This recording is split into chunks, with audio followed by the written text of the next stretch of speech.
طالب عشق by Iqra Sheikh episode number 1. So let's get started. انسان بے بس کب محسوس کرتا ہے؟ کب؟ جب اس کے اپنے اس کے ساتھ برا کر رہے ہوں اور وہ لاکھ چاہنے کے باوجود بھی خود کے لیے کچھ نہ کر پائے اور نہ ہی اس میں کچھ کرنے کی ہمت ہو، وہ تب بے بس محسوس کرتا ہے. اس وقت آئینے کے سامنے دلہن بنی کھڑی حفصہ ابراہیم خان کچھ ایسا ہی محسوس کر رہی تھی. اس وقت اس کا دل ہی نہیں، اس کی روح بھی رو رہی تھی، اپنی قسمت پر ماتم کر رہی تھی. آنسو تھے جو رکنے کا نام ہی نہیں لے رہے تھے. خوبصورت گہری کالی آنکھیں اب رو رو کر لال ہو چکی تھیں.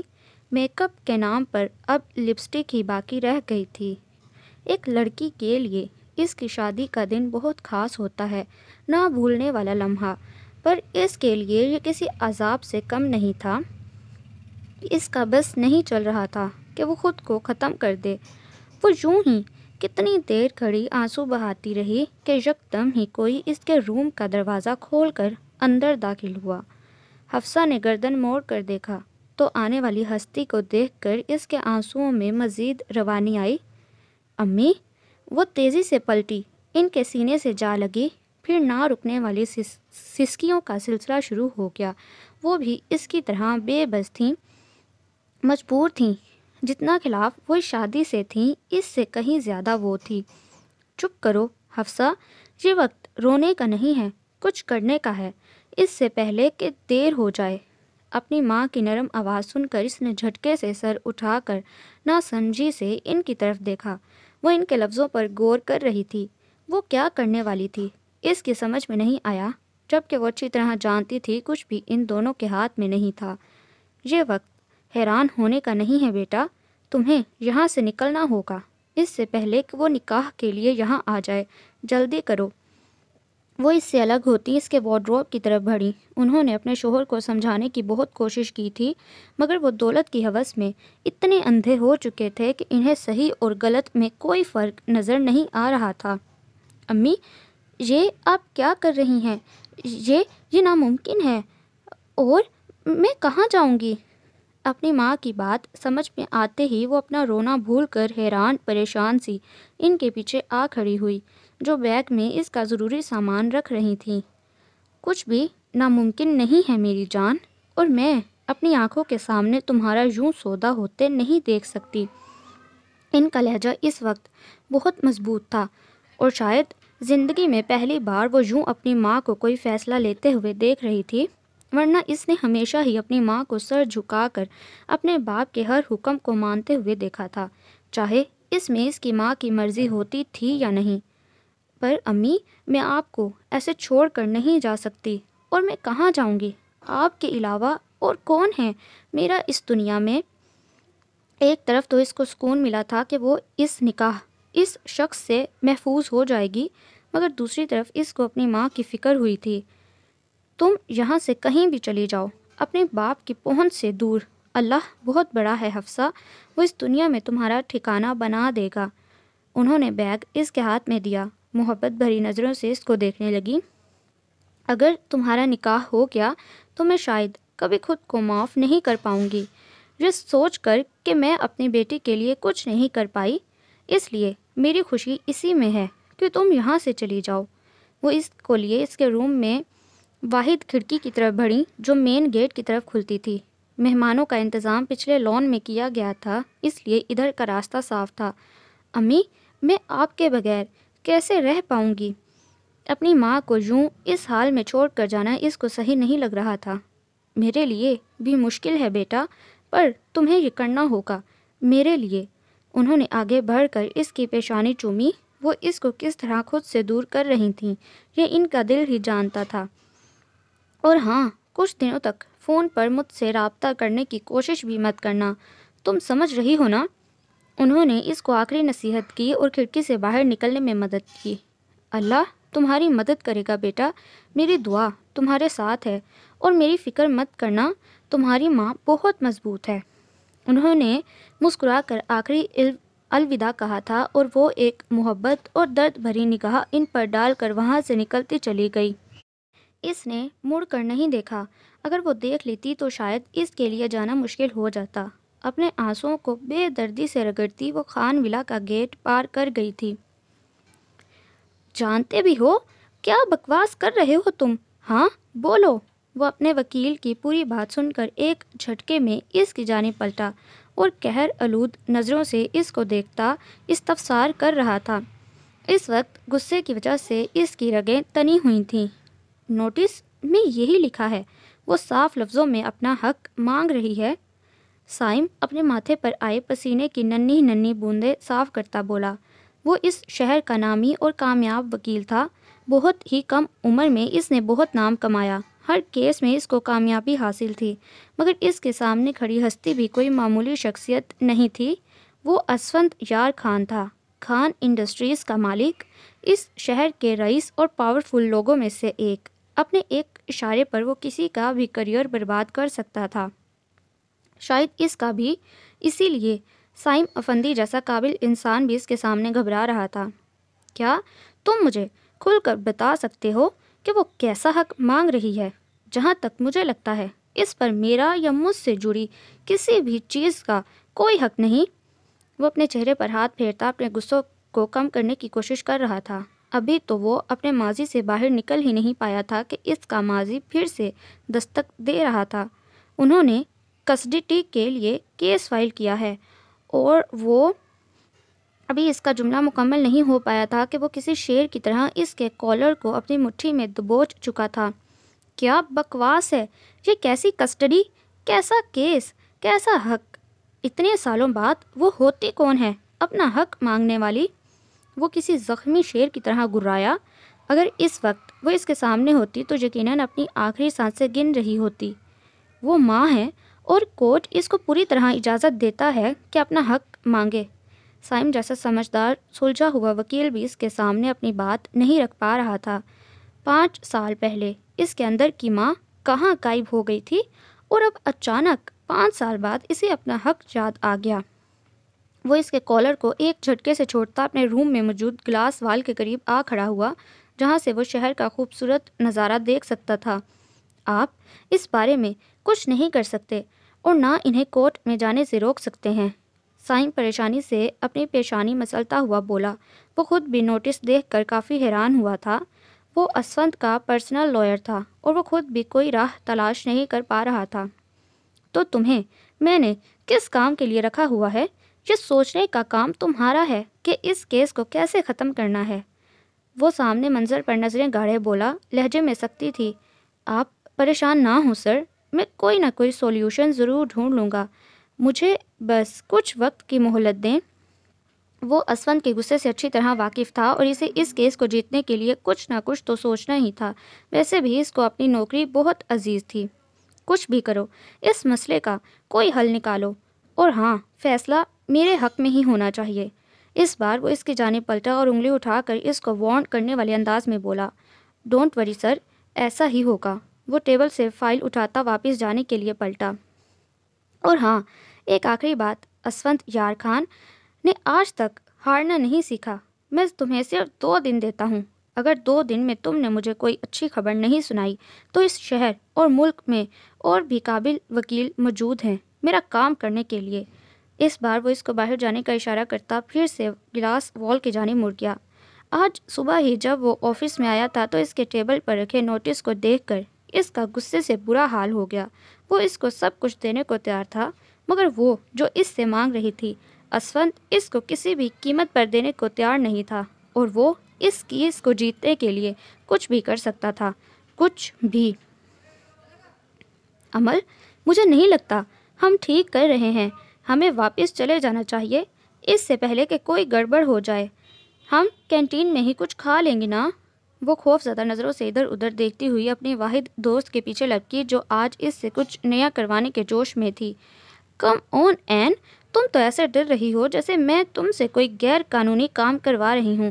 جسٹ چل یار، ہم بس کسی اچھے سے ریسٹورنٹ میں لنچ ہی تو کرنے جا رہے ہیں، اور آج کلاس بھی نہیں ہے تمہاری بڑی۔ گارڈ کو بھی کچھ معلوم نہیں ہوگا امل لاپرواہی سے کہتی اس کی کلائی تھام کر یونی کے پچھلے گیٹ سے باہر نکلتی چلی گئی، جبکہ این کو اپنے بڑھتے قدموں کے ساتھ ساتھ اپنے دل کے دھڑکنے کی بھی بڑھتی ہوئی رفتار محسوس ہو رہی تھی۔ بغیر اپنے باڈی گارڈ کے اور بغیر کسی کو انفارم کیے اکیلے باہر نکلنا اس کے لیے غیر قانونی کام سے کم نہیں تھا۔ امل، تم نہیں جانتی، گھر پر جب سب کو معلوم ہوگا تو وہ لوگ پریشان ہو جائیں گے۔ وہ اس کے ساتھ ہی ٹیکسی میں بیٹھی ہوئی بہت پریشانی سے بولی۔ اس وقت اس کے اندر ایک انجانی سی خوشی بھی تھی، دوسری طرف ایک ڈر تھا جو اس کو پوری طرح خوش نہیں ہونے دے رہا تھا۔ ڈونٹ وری این، میں تمہیں خود ڈراپ کر دوں گی گھر آ کر اگر دیر ہو گئی۔ رہی بات تمہارے باڈی گارڈ کی، تو ایک دن تم اس کے ساتھ گھر نہیں گئی تو کیا طوفان آ جائے گا۔ امل اس کی گرین آنکھوں میں دیکھتی ہوئی بولی، جو خوف کی وجہ سے اس وقت مزید خوبصورت لگ رہی تھی۔ اس کو اپنی یہ معصوم سی دوست بہت عزیز تھی، پر اس پر لگی پابندی اس کو ہمیشہ ہی ناپسند تھی، جس سے آج وہ اس کو تھوڑی سی آزادی دلوانا چاہتی تھی، پر وہ یہ نہیں جانتی تھی کہ اس کی یہ غلطی این کے لیے کتنی بھاری پڑ سکتی ہے۔ طوفان ہی آ جائے گا اگر میں گھر تمہارے ساتھ گئی، اس لیے عمل تم وہاں سے جلدی نکلنے کی کوشش کرنا۔ گارڈز کے معلوم ہونے سے پہلے میں کوئی رسک نہیں لینا چاہتی۔ وہ عمل کی بات سے مطمئن تو ہو گئی، اور اگر گھر پر کسی کو معلوم ہو جاتا تو ان لوگوں کو کس طرح منا لیتی، پر اگر انہیں معلوم ہو گیا تو وہ کیا کرے گی۔ اس شخص کے بارے میں خیال آتے ہی ایک بار پھر اس کے ڈر میں مزید اضافہ ہوا۔ ارے وہاں پہنچنے تو دو، تم ابھی سے واپس آنے کی بات کر رہی ہو، اور اب جب پنجرا کھول ہی لیا ہے تو اڑتے ہوئے اتنا ڈر کیوں رہی ہو؟ عمل اس بار تھوڑا شرارتی انداز میں اس کی طرف ایک آنکھ دبا کر بولی، تو نہ چاہتے ہوئے بھی وہ ہولے سے مسکرا دی، پر وہ نہیں جانتی تھی کہ واپسی پر اس کی مسکراہٹ غائب ہونے والی ہے۔ اگر اسے معلوم ہوتا تو وہ کبھی عمل کے ساتھ باہر لنچ کرنے پر راضی نہ ہوتی۔ انہیں ناپاک ہاتھوں سے تو نے تصویر کو چھوا تھا نا؟ چاقو کی تیز نوک سے وہ اپنے سامنے بیٹھے شخص کے ہاتھ کو ٹریس کرتا ہوا بولا۔ وہ جو پہلے ہی اس کے ٹارچر سے تڑپ رہا تھا، اب چاقو کی تیز دھار نے اس کی سکن کو کاٹنا شروع کیا تو اس کے حلق سے درد بھری چیخ اس کے کمرے میں گونجی۔ یہ وہی ہاتھ ہے نا جو اس کے ہر ایک پل کو کیمرے میں قید کر رہے تھے، اور اگر تیرے جسم میں یہ ہاتھ ہی نہ رہے تو کیسا لگے گا؟ وہ بے دردی سے چاقو سے اس کے دوسرے ہاتھ پر ایک گہرا کٹ مارتا ہوا بولا۔ اس بار وہ شخص اپنی جگہ سے تڑپ کر نیچے زمین پر گر چکا تھا، جبکہ اس کی درد بھری چیخوں میں مزید اضافہ ہو گیا، جبکہ اس روم میں موجود اس کے آدمی اپنے سامنے چلتے منظر کو ایسے دیکھ رہے تھے جیسے کوئی مووی کا سین چل رہا ہو۔ کیا ہوا؟ بس تیری ہمت جواب دے گئی؟ تمہارے آگے میں تمہارے ساتھ جو کرنے والا ہوں اس کو کیسے برداشت کرو گے؟ وہ زمین پر درد سے تڑپتے اس شخص کے قریب ہی جھکتا ہوا بولا۔ لہجہ اس وقت برف کی طرح سرد تھا اور آنکھیں قہر برسا رہی تھیں، جیسے وہ اپنی آنکھوں سے نگلتی آگ سے اس شخص کو جلا کر مار دینا چاہ رہا ہو۔ اس کے اس وحشت زدہ انداز پر ایک پل کے لیے اس کے آدمیوں کو اس سے دہشت محسوس ہوئی۔ پلیز مجھے مت مارو، مجھے بس آرڈر ملے تھے اس کو فالو کرنے کے۔ وہ آدمی اس سے اپنی زندگی کی بھیک مانگ رہا تھا، کیونکہ اس کو لگ رہا تھا کہ سامنے کھڑا شخص اس کے بخشے گا نہیں، جبکہ وہ اس کی بات کو نظر انداز کرتے ہوئے اپنے سامنے کھڑے دونوں آدمیوں کو اشارہ کیا، اور وہ دونوں اس کا اشارہ سمجھتے ہی اس آدمی کے دونوں ہاتھوں کو اپنی گرفت میں لے چکے تھے۔ پلیز مجھے معاف کر دو، میں اپنا کام کر رہا تھا، مجھے جانے دو۔ اس آدمی کی بات ابھی پوری بھی نہیں ہو پائی تھی کہ روم میں ہڈی ٹوٹنے کی آواز کے ساتھ ساتھ اس آدمی کی دردناک چیخیں گونج اٹھی۔ اس کا ایک آدمی اس کی انگلیوں کے ساتھ ساتھ اس کے ہاتھ کی ہڈی پوری طرح سے توڑ چکا تھا۔ اس وقت وہ اس آدمی کے فلیٹ میں موجود تھے جو سنسان علاقے میں تھا، اور جہاں اس کی دردناک چیخ سننے والا کوئی نہیں تھا۔ کس نے اور کیا آرڈر دیا تمہیں؟ جھوٹ بولنے کی کوشش بھی مت کرنا ورنہ۔ وہ ہاتھ کے اشارے سے اس آدمی کو روکتا ہوا اس سے مخاطب ہوا، جو اس وقت اس کے دونوں آدمیوں کی گرفت میں تڑپ رہا تھا۔ کس نے آرڈر دیے یہ مجھے معلوم نہیں، بس مجھے اتنا کہا کیا کہ اس لڑکی کو فالو کرنا ہے جس کی مجھے اچھی رقم مل رہی تھی۔ وہ آدمی بغیر رکے بولتا چلا گیا۔ اس کو لگ رہا تھا شاید سچ بتانے کے بعد وہ اس کو چھوڑ دے گا، مگر ایسا ہی تھا۔ اس کے بعد ختم ہوتے ہی اس آدمی کی پھر سے دردناک چیخ کمرے میں گونجی۔ میں سچ کہہ رہا ہوں، مجھے کچھ نہیں معلوم، مجھے معاف کر دو۔ اب درد اس کی برداشت سے باہر ہو رہا تھا۔ وہ زمین پر پڑا کسی بن پانی کی مچھلی کی طرح تڑپ رہا تھا۔ تم نے بہت بڑی غلطی کی ہے میری سب سے قیمتی چیز پر نظر ڈال کر، اور مصطفیٰ زمان شاہ ایسی غلطی معاف نہیں کرتا، سزا دیتا ہے۔ وہ اپنے دونوں آدمیوں کو اشارہ کرتا اسے روم سے اٹیچ دوسرے روم میں لے گیا، جہاں سامنے ہی دیوار پر حورین کی تصویر لگی ہوئی تھی۔ کسی میں وہ مسکرا رہی تھی، کسی تصویر میں کسی سے بات کر رہی تھی، کینٹین میں کھانا کھاتے ہوئے، لکھتے ہوئے، جانے کتنی ہی تصویریں وہاں موجود تھی۔ ان سب کو دیکھ کر اس کا غصہ مزید بڑھ رہا تھا، رگیں جیسے تن گئی تھی۔ حورین کی اپنی جان سے بھی زیادہ حفاظت کرنے کے بعد بھی پچھلے 3 سال میں یہ 2 بار ہو گیا تھا۔ کچھ تو کمی رہ گئی تھی اس کے پروٹیکشن میں۔ آگے ایسا ہونے سے روکنے کے لیے اسے اپنی سیکیورٹی مزید سخت کرنی ہوگی، اس سے پہلے کہ کوئی حورین کو نقصان پہنچائے۔ میں تمہیں اس تک کبھی پہنچنے نہیں دوں گا، یہ میرا وعدہ ہے تم سے۔ وہ دیوار پر لگی ایک ایک فوٹو کو اتارتا ہوا اپنے سوچ میں اس شخص سے مخاطب ہوا جو یہ سب کروا رہا تھا، جبکہ دوسرے کمرے سے مسلسل اس شخص کے چیخنے کی آوازیں سنائی دے رہی تھیں، جو وہ کام ادھورا چھوڑ گیا تھا اس کے آدمی پورا کر رہے تھے۔ تم اپنا کام اچھے سے جانتے ہو، اس کی ڈیڈ باڈی کے ساتھ کیا کرنا ہے۔ وہ اسی روم میں داخل ہوتا اپنے آدمی سے مخاطب ہوا اور ایک نظر اس شخص کو دیکھا جو اپنی زندگی کی آخری سانسیں گن رہا تھا۔ وہ ان دونوں پر ایک آخری نظر ڈالتا روم سے باہر نکلا ہی تھا کہ اس کی بلیک لیدر جیکٹ کی پاکٹ میں بجتے موبائل نے اس کے قدموں کو روکا۔ اسکرین پر جگمگاتے نمبر کو دیکھ کر ماتھے پر پڑے بلوں میں اضافہ ہوا۔ کال ریسیو کر کے موبائل کان سے لگایا۔ ہاں بولو، اس وقت فون کیوں کیا؟ کوئی گڑبڑ؟ سخت لہجے میں پوچھا گیا، مگر سامنے والے کی بات سنتے ہی اس کے موبائل پر پکڑ سخت ہوئی تھی۔ تم کچھ مت کرو، صرف دور سے نظر رکھو، گھر پہنچتے ہی کال کرنا، میں آ رہا ہوں۔ اپنی بات مکمل کر کے وہ فون کٹ کرتا غصے میں وہاں سے نکلا تھا۔ تم لوگوں کو ایک کام دیا تھا میں نے، اور کل سے تم لوگوں سے وہ کام نہیں ہوا، ایک لڑکی کو ڈھونڈ نہیں پائے تم لوگ۔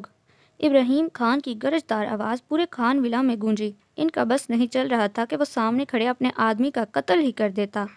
خان، ہم نے ہر جگہ تلاش کر لیا، پر بی بی جی کا کچھ پتہ نہیں چل رہا۔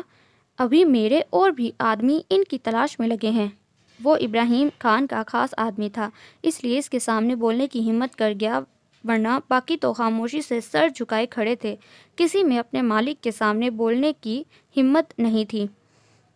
کچھ بھی کرو رحیم، پتہ لگاؤ، مجھے کسی بھی قیمت پر حفصہ یہاں موجود چاہیے، واپس میری نظروں کے سامنے، ورنہ تم لوگ اپنی خیر منانا۔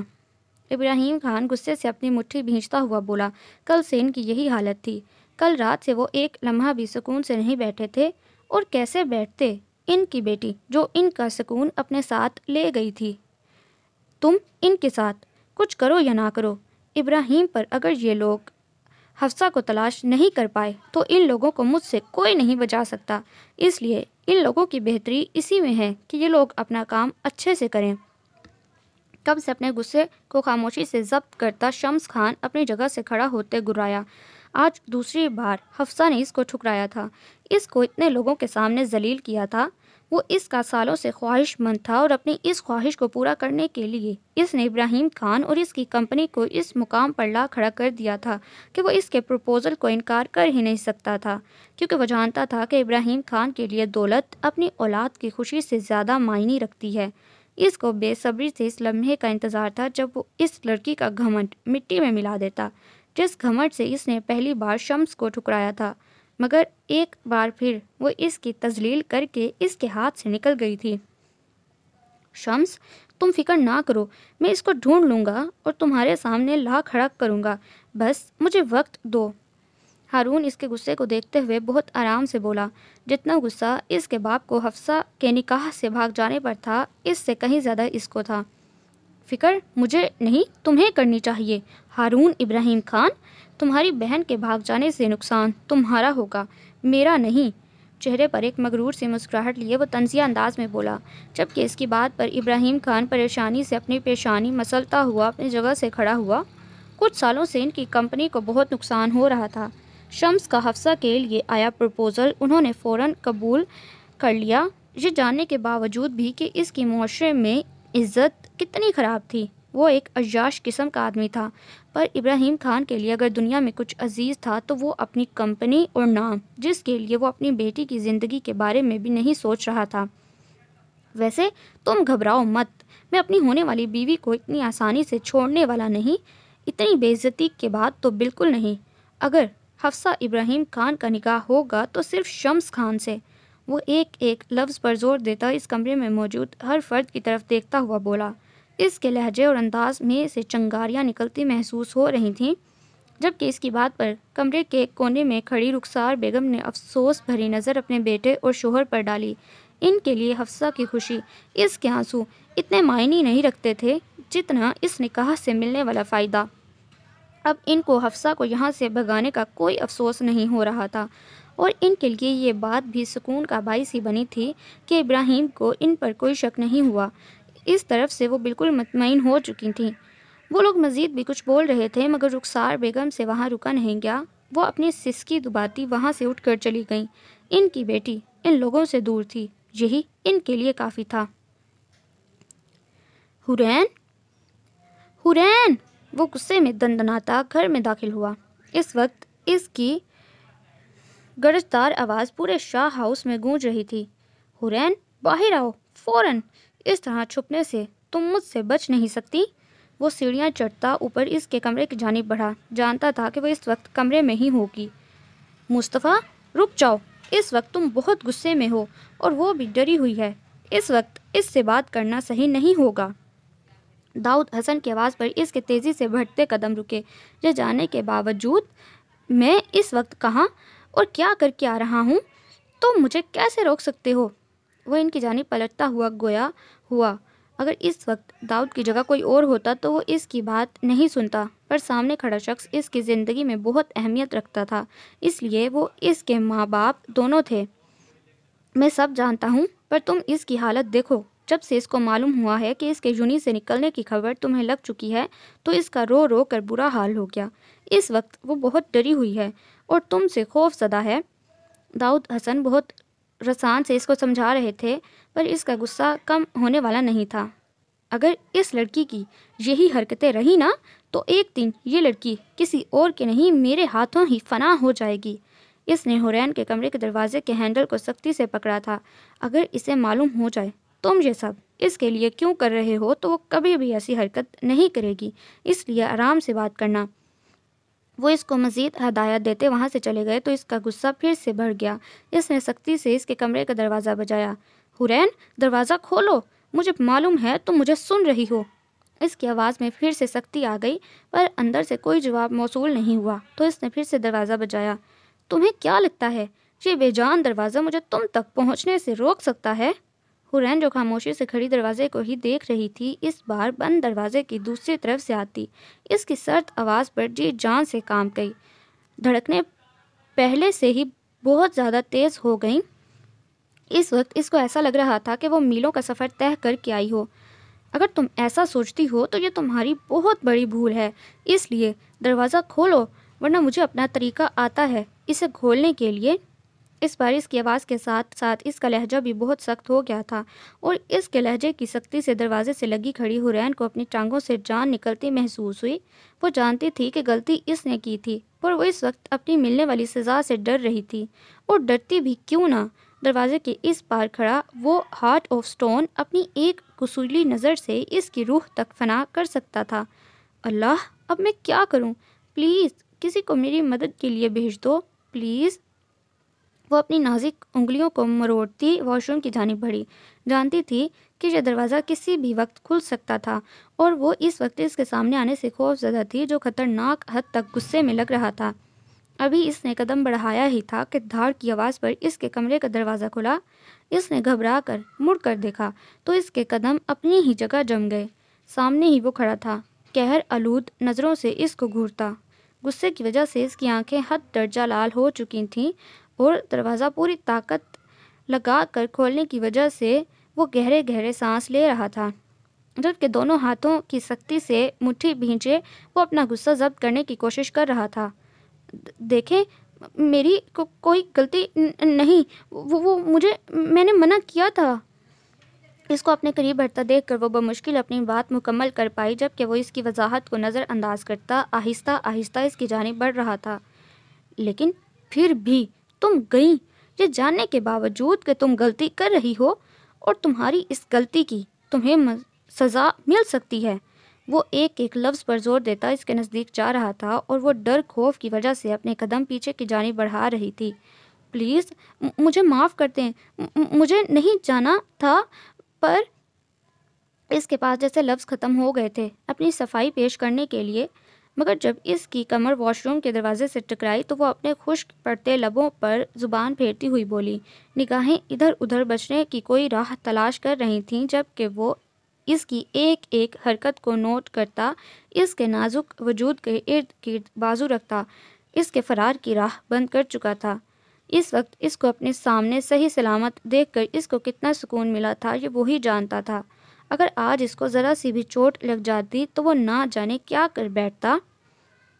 اگر آج تمہاری بے وقوفی کی وجہ سے تمہیں کچھ ہو جاتا یا تم کسی مشکل میں پڑتی تو۔ وہ اپنی بات کہتا ایک لمحے کے لیے رکا اور اس کے ڈر سے زرد پرتے چہرے کو غور سے دیکھا۔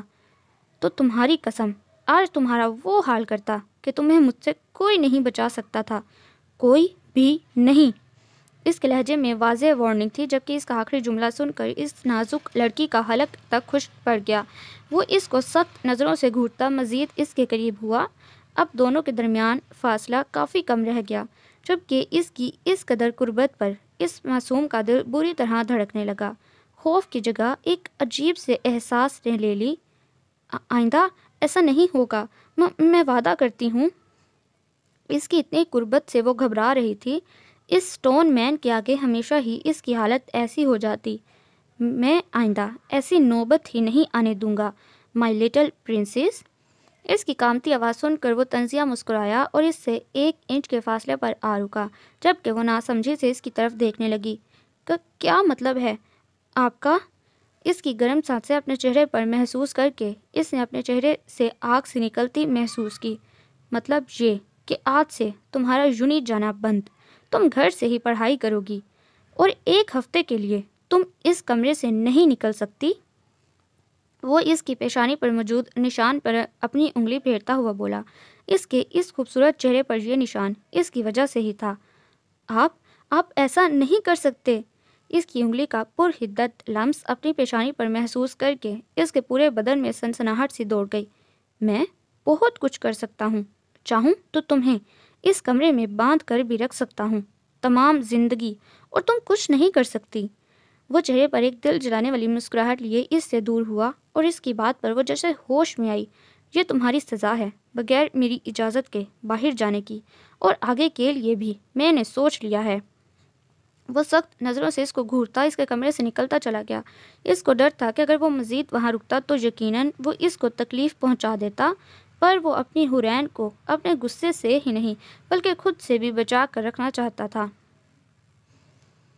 کیا ہوا ہادی بیٹا، آج آپ اتنے خاموش کیوں ہیں؟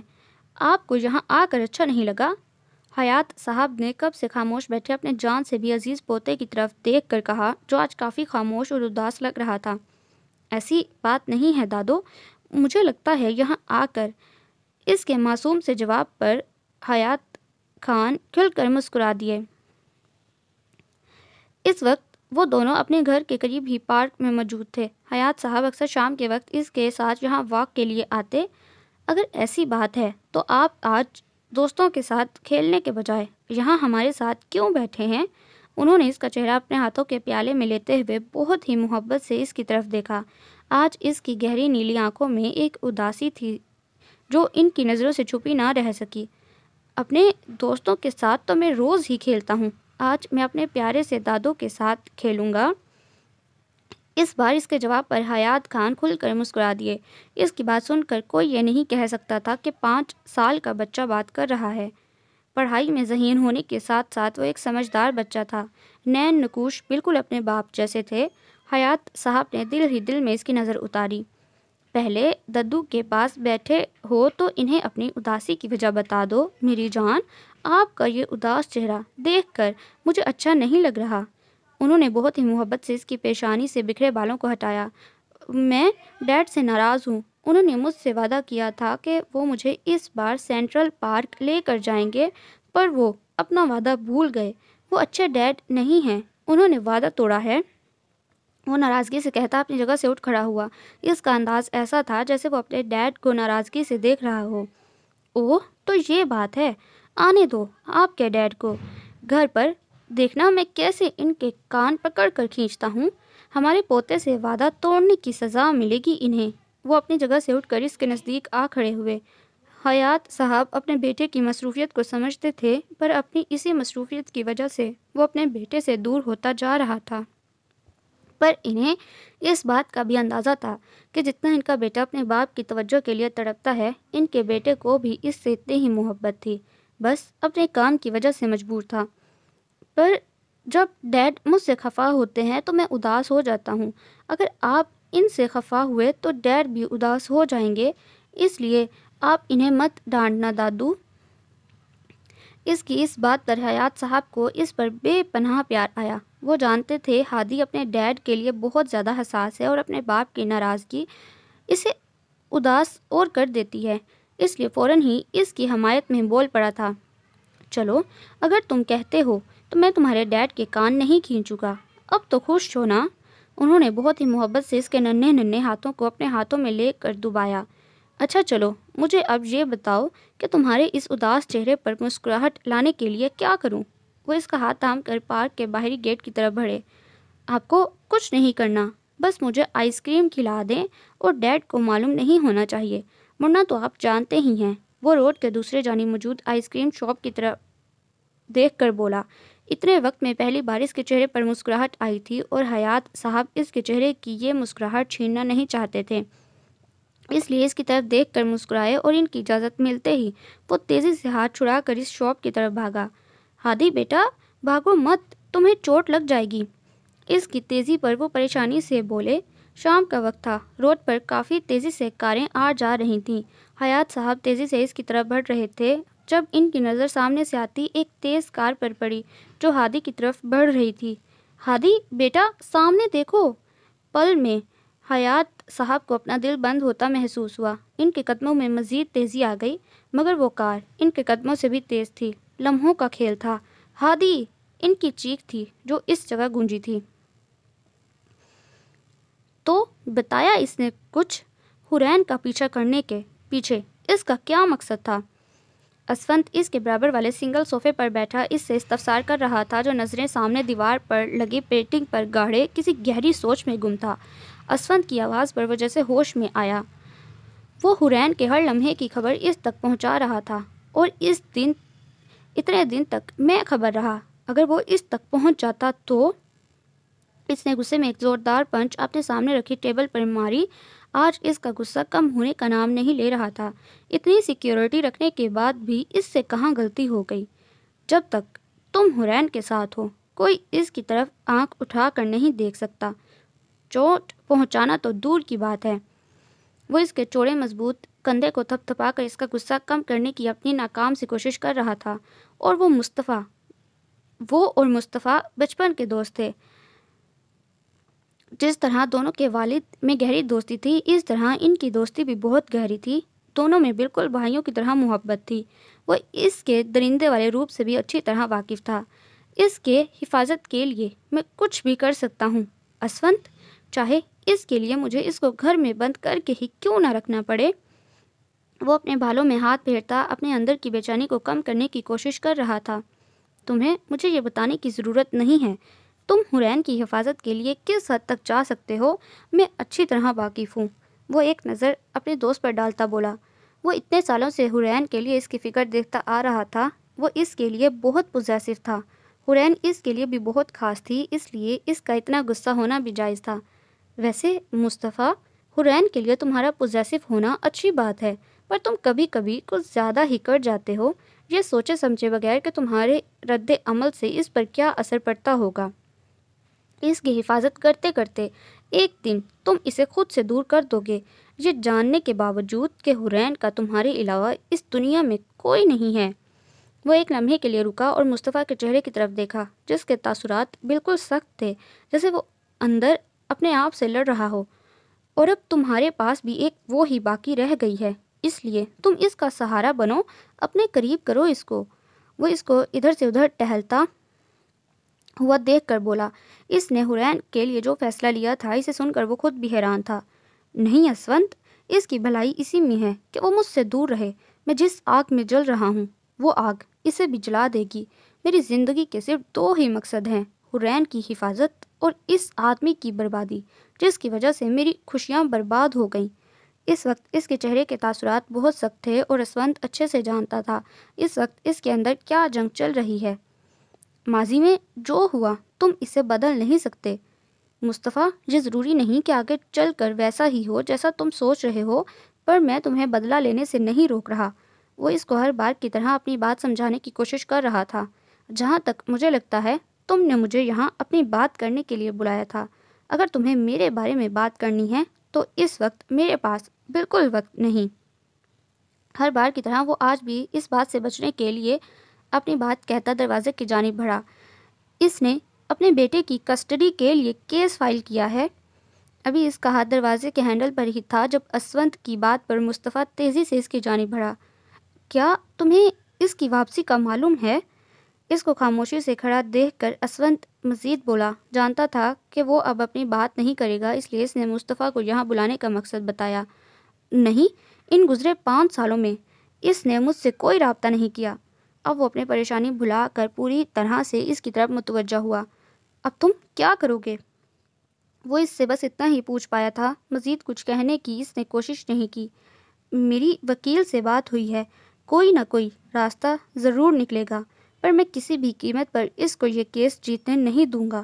وہ اپنی بات کہتا ہوا مصطفیٰ کی طرف پلٹا جو خاموشی سے کھڑا اس کو ہی دیکھ رہا تھا۔ دونوں ہی ایک دوسرے کی خاموشی کو اچھی طرح سمجھتے تھے۔ ٹھیک ہے، پھر جیسا بھی ہو مجھے انفارم کر دینا، میں اب چلتا ہوں۔ ایک ادھورا کام چھوڑ کر آیا تھا، اسے پورا کرنے جانا ہے۔ مصطفیٰ اس سے اجازت لیتا تیزی سے اس کے آفس سے نکلا، جبکہ اسونت کی نظروں نے دور تک اس کا پیچھا کیا تھا۔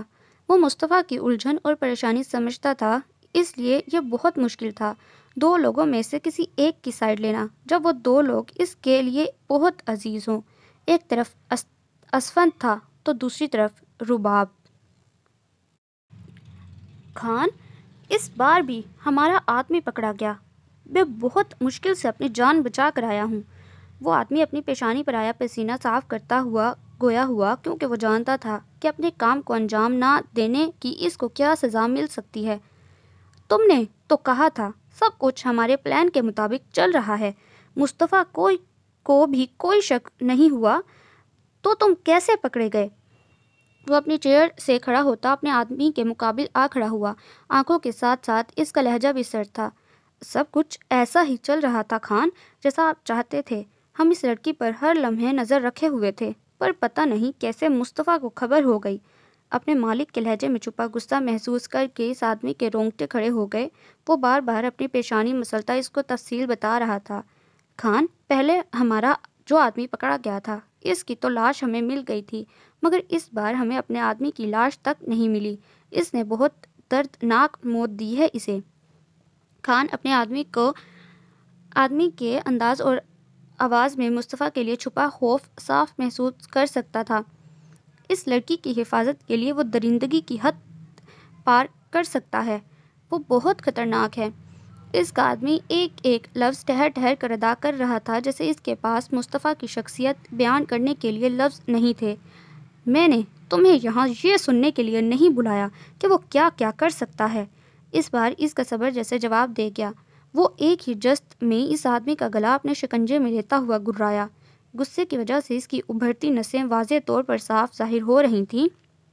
مصطفیٰ، جو تمہارے آدمی کے ساتھ کر چکا ہے، وہ مجھے تمہارے ساتھ کرنے میں ذرا دیر نہیں لگے گی۔ اس کے لفظوں کی سختی کے ساتھ ساتھ اس آدمی کی گردن پر بھی اس کی سخت پکڑ ہوتی جا رہی تھی۔ سانس رکنے کی وجہ سے اس آدمی کی آنکھیں مزید باہر نکل گئیں۔ وہ اپنی گردن اس کی پکڑ سے آزاد کرانے کی کوشش کرنے لگا، مگر سامنے والے کی پکڑ بہت مضبوط تھی۔ اس وقت تمہاری جان میرے ہاتھ میں ہے، تو اب بتاؤ تمہاری نظر میں زیادہ درندہ کون ہوا، میں یا وہ؟ وہ اس آدمی کو اپنی پکڑ میں مچلتا تڑپتا ہوا دیکھ کر شیطانی انداز میں مسکرایا، جیسے جو آدمی تھوڑی دیر پہلے اپنے مالک کے سامنے کسی اور کی حمایت کر رہا تھا، اب اس آدمی کی یہ حالت دیکھ کر اس کی روح کو تسکین مل رہی تھی۔ وہ جیسے اس آدمی کو اور اس وقت اس کمرے میں موجود ہر شخص کو یہ بتانا چاہ رہا ہو کہ مصطفیٰ زمان شاہ اگر درندہ ہے تو اس کی بھی درندگی کم نہیں۔ خان، چھوڑ دو اسے، یہ مر جائے گا۔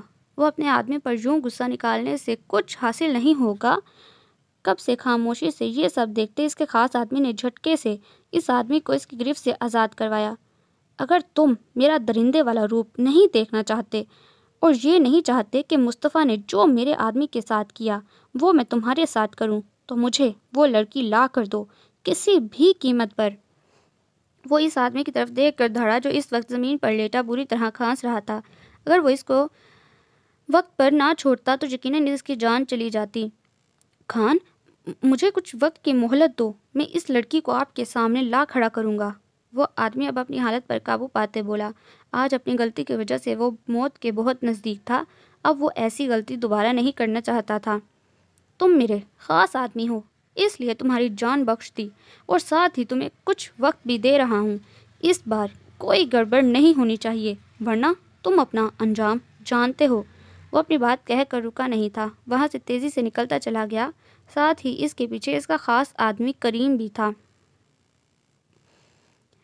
میں نے کہا نا مجھے کھانا نہیں کھانا، تو ایک بات سمجھ نہیں آتی، جاؤ یہاں سے۔ سمجھ نہیں آتی ہے تمہیں؟ جاؤ یہاں سے اور مجھے پریشان مت کرو۔ ٹرے میں کھانا لاتے وہ اپنے نیو باڈی گارڈ کو دیکھ کر خفگی سے بولی۔ پچھلے والے کو مصطفیٰ ان کی ایک غلطی کی وجہ سے نکال چکا تھا، وہ حورین کے معاملے میں ذرا بھی غلطی برداشت نہیں کر سکتا تھا۔ یہ نیا گارڈ اس کو پسند تو آ گیا تھا کیونکہ یہ پہلے والے کی طرح خوفناک نہیں لگتا تھا، مگر مصطفیٰ کی دی ہوئی سزا اور 2 دن سے کمرے میں بند رہنے کی وجہ سے موڈ کافی خراب ہو چکا تھا، اس لیے سارا غصہ اس نیو گارڈ پر نکل رہا تھا۔ میم، سر کے آرڈر ہیں آپ کو کھانا کھلانے کے، پلیز آپ سے میری ریکویسٹ ہے، کھا لیجئے۔ وہ ٹرے ہاتھ میں لیے آگے بڑھا۔ میں نے کہا ہے نا، جاؤ یہاں سے، مجھے پریشان مت کرو ورنہ میں شور کروں گی۔ مصطفیٰ کے گارڈ بھی اسی طرح کے ضدی تھے، پر وہ صرف اس کے گارڈ کے سامنے اپنی زبان کھولنے کی ہمت رکھتی تھی۔ ٹھیک ہے میم، میں بعد میں آ جاؤں گا جب آپ کا غصہ کم ہوگا۔ حورین کے تیور دیکھ کر وہ ٹرے واپس لے کر کمرہ لاک کر کے جا چکا تھا۔ حورین اس کے جاتے ہی بیڈ پر آ کر بیٹھی اور غصے میں اپنے گلے میں جھولتا دوپٹہ ایک طرف ڈالا۔ ابھی اسے بیٹھے کچھ ہی وقت گزرا تھا کہ اس کے کمرے کا دروازہ پھر سے کھلا۔ وہ جھٹکے سے بیڈ سے اٹھی۔ میں تمہیں کتنی بار منع کر چکی ہوں کہ مجھے… اس سے پہلے وہ مزید کچھ کہتی، اپنے سامنے کھڑے شخص کو دیکھ کر اس کا باقی کا جملہ منہ میں ہی رہ گیا۔ وہ نظریں اس پر جمائے ہوئے کمرے میں داخل ہوا۔ مصطفیٰ نے ہاتھ میں پکڑی ٹرے کمرے میں موجود سائڈ ٹیبل پر رکھی اور خود سائڈ پر رکھی کرسی پر بیٹھ گیا۔ حورین کی آواز جیسے کہیں گم سی ہو گئی۔ وہ ٹانگ پر ٹانگ جمائے اپنے لب تر کرتے اسے دیکھ رہا تھا۔ اس کی نظروں سے گھبرا کر حورین نے بے چینی سے اپنی انگلیاں چٹکھائیں۔ مصطفیٰ کو اس کی یہ حرکت ناپسند تھی۔ وہ اسے نہ کچھ کہہ رہا تھا نہ بتا رہا تھا، بس بیٹھا اسے اپنی نظروں سے خوف زدہ کر رہا تھا۔ تم نے کھانا کیوں نہیں کھایا؟ اس کی بھاری آواز کمرے کی خاموشی میں گونجی تو حورین نے نظریں اٹھا کر اس کی طرف دیکھا۔ اس کا کسرتی جسم وائٹ شرٹ میں نمایاں ہو رہا تھا، خوبصورت کشادہ پیشانی پر بال بکھرے ہوئے تھے۔ شرٹ کے اوپر کے کھلے بٹن کی وجہ سے اس کی گردن پر بنا ٹیٹو صاف نظر آ رہا تھا۔ ہمیشہ کی طرح حورین کے دل میں عجیب سی خواہش جاگی اس کو قریب سے دیکھنے کی۔ اس نے فوراً ہی اپنی سوچ کو جھٹکا۔ مجھے بھوک نہیں ہے، وہ اپنا حلق تر کرتی ہوئی بولی، جو اس کے چہرے پر چھائی سنجیدگی کو دیکھ کر خشک ہو رہا تھا۔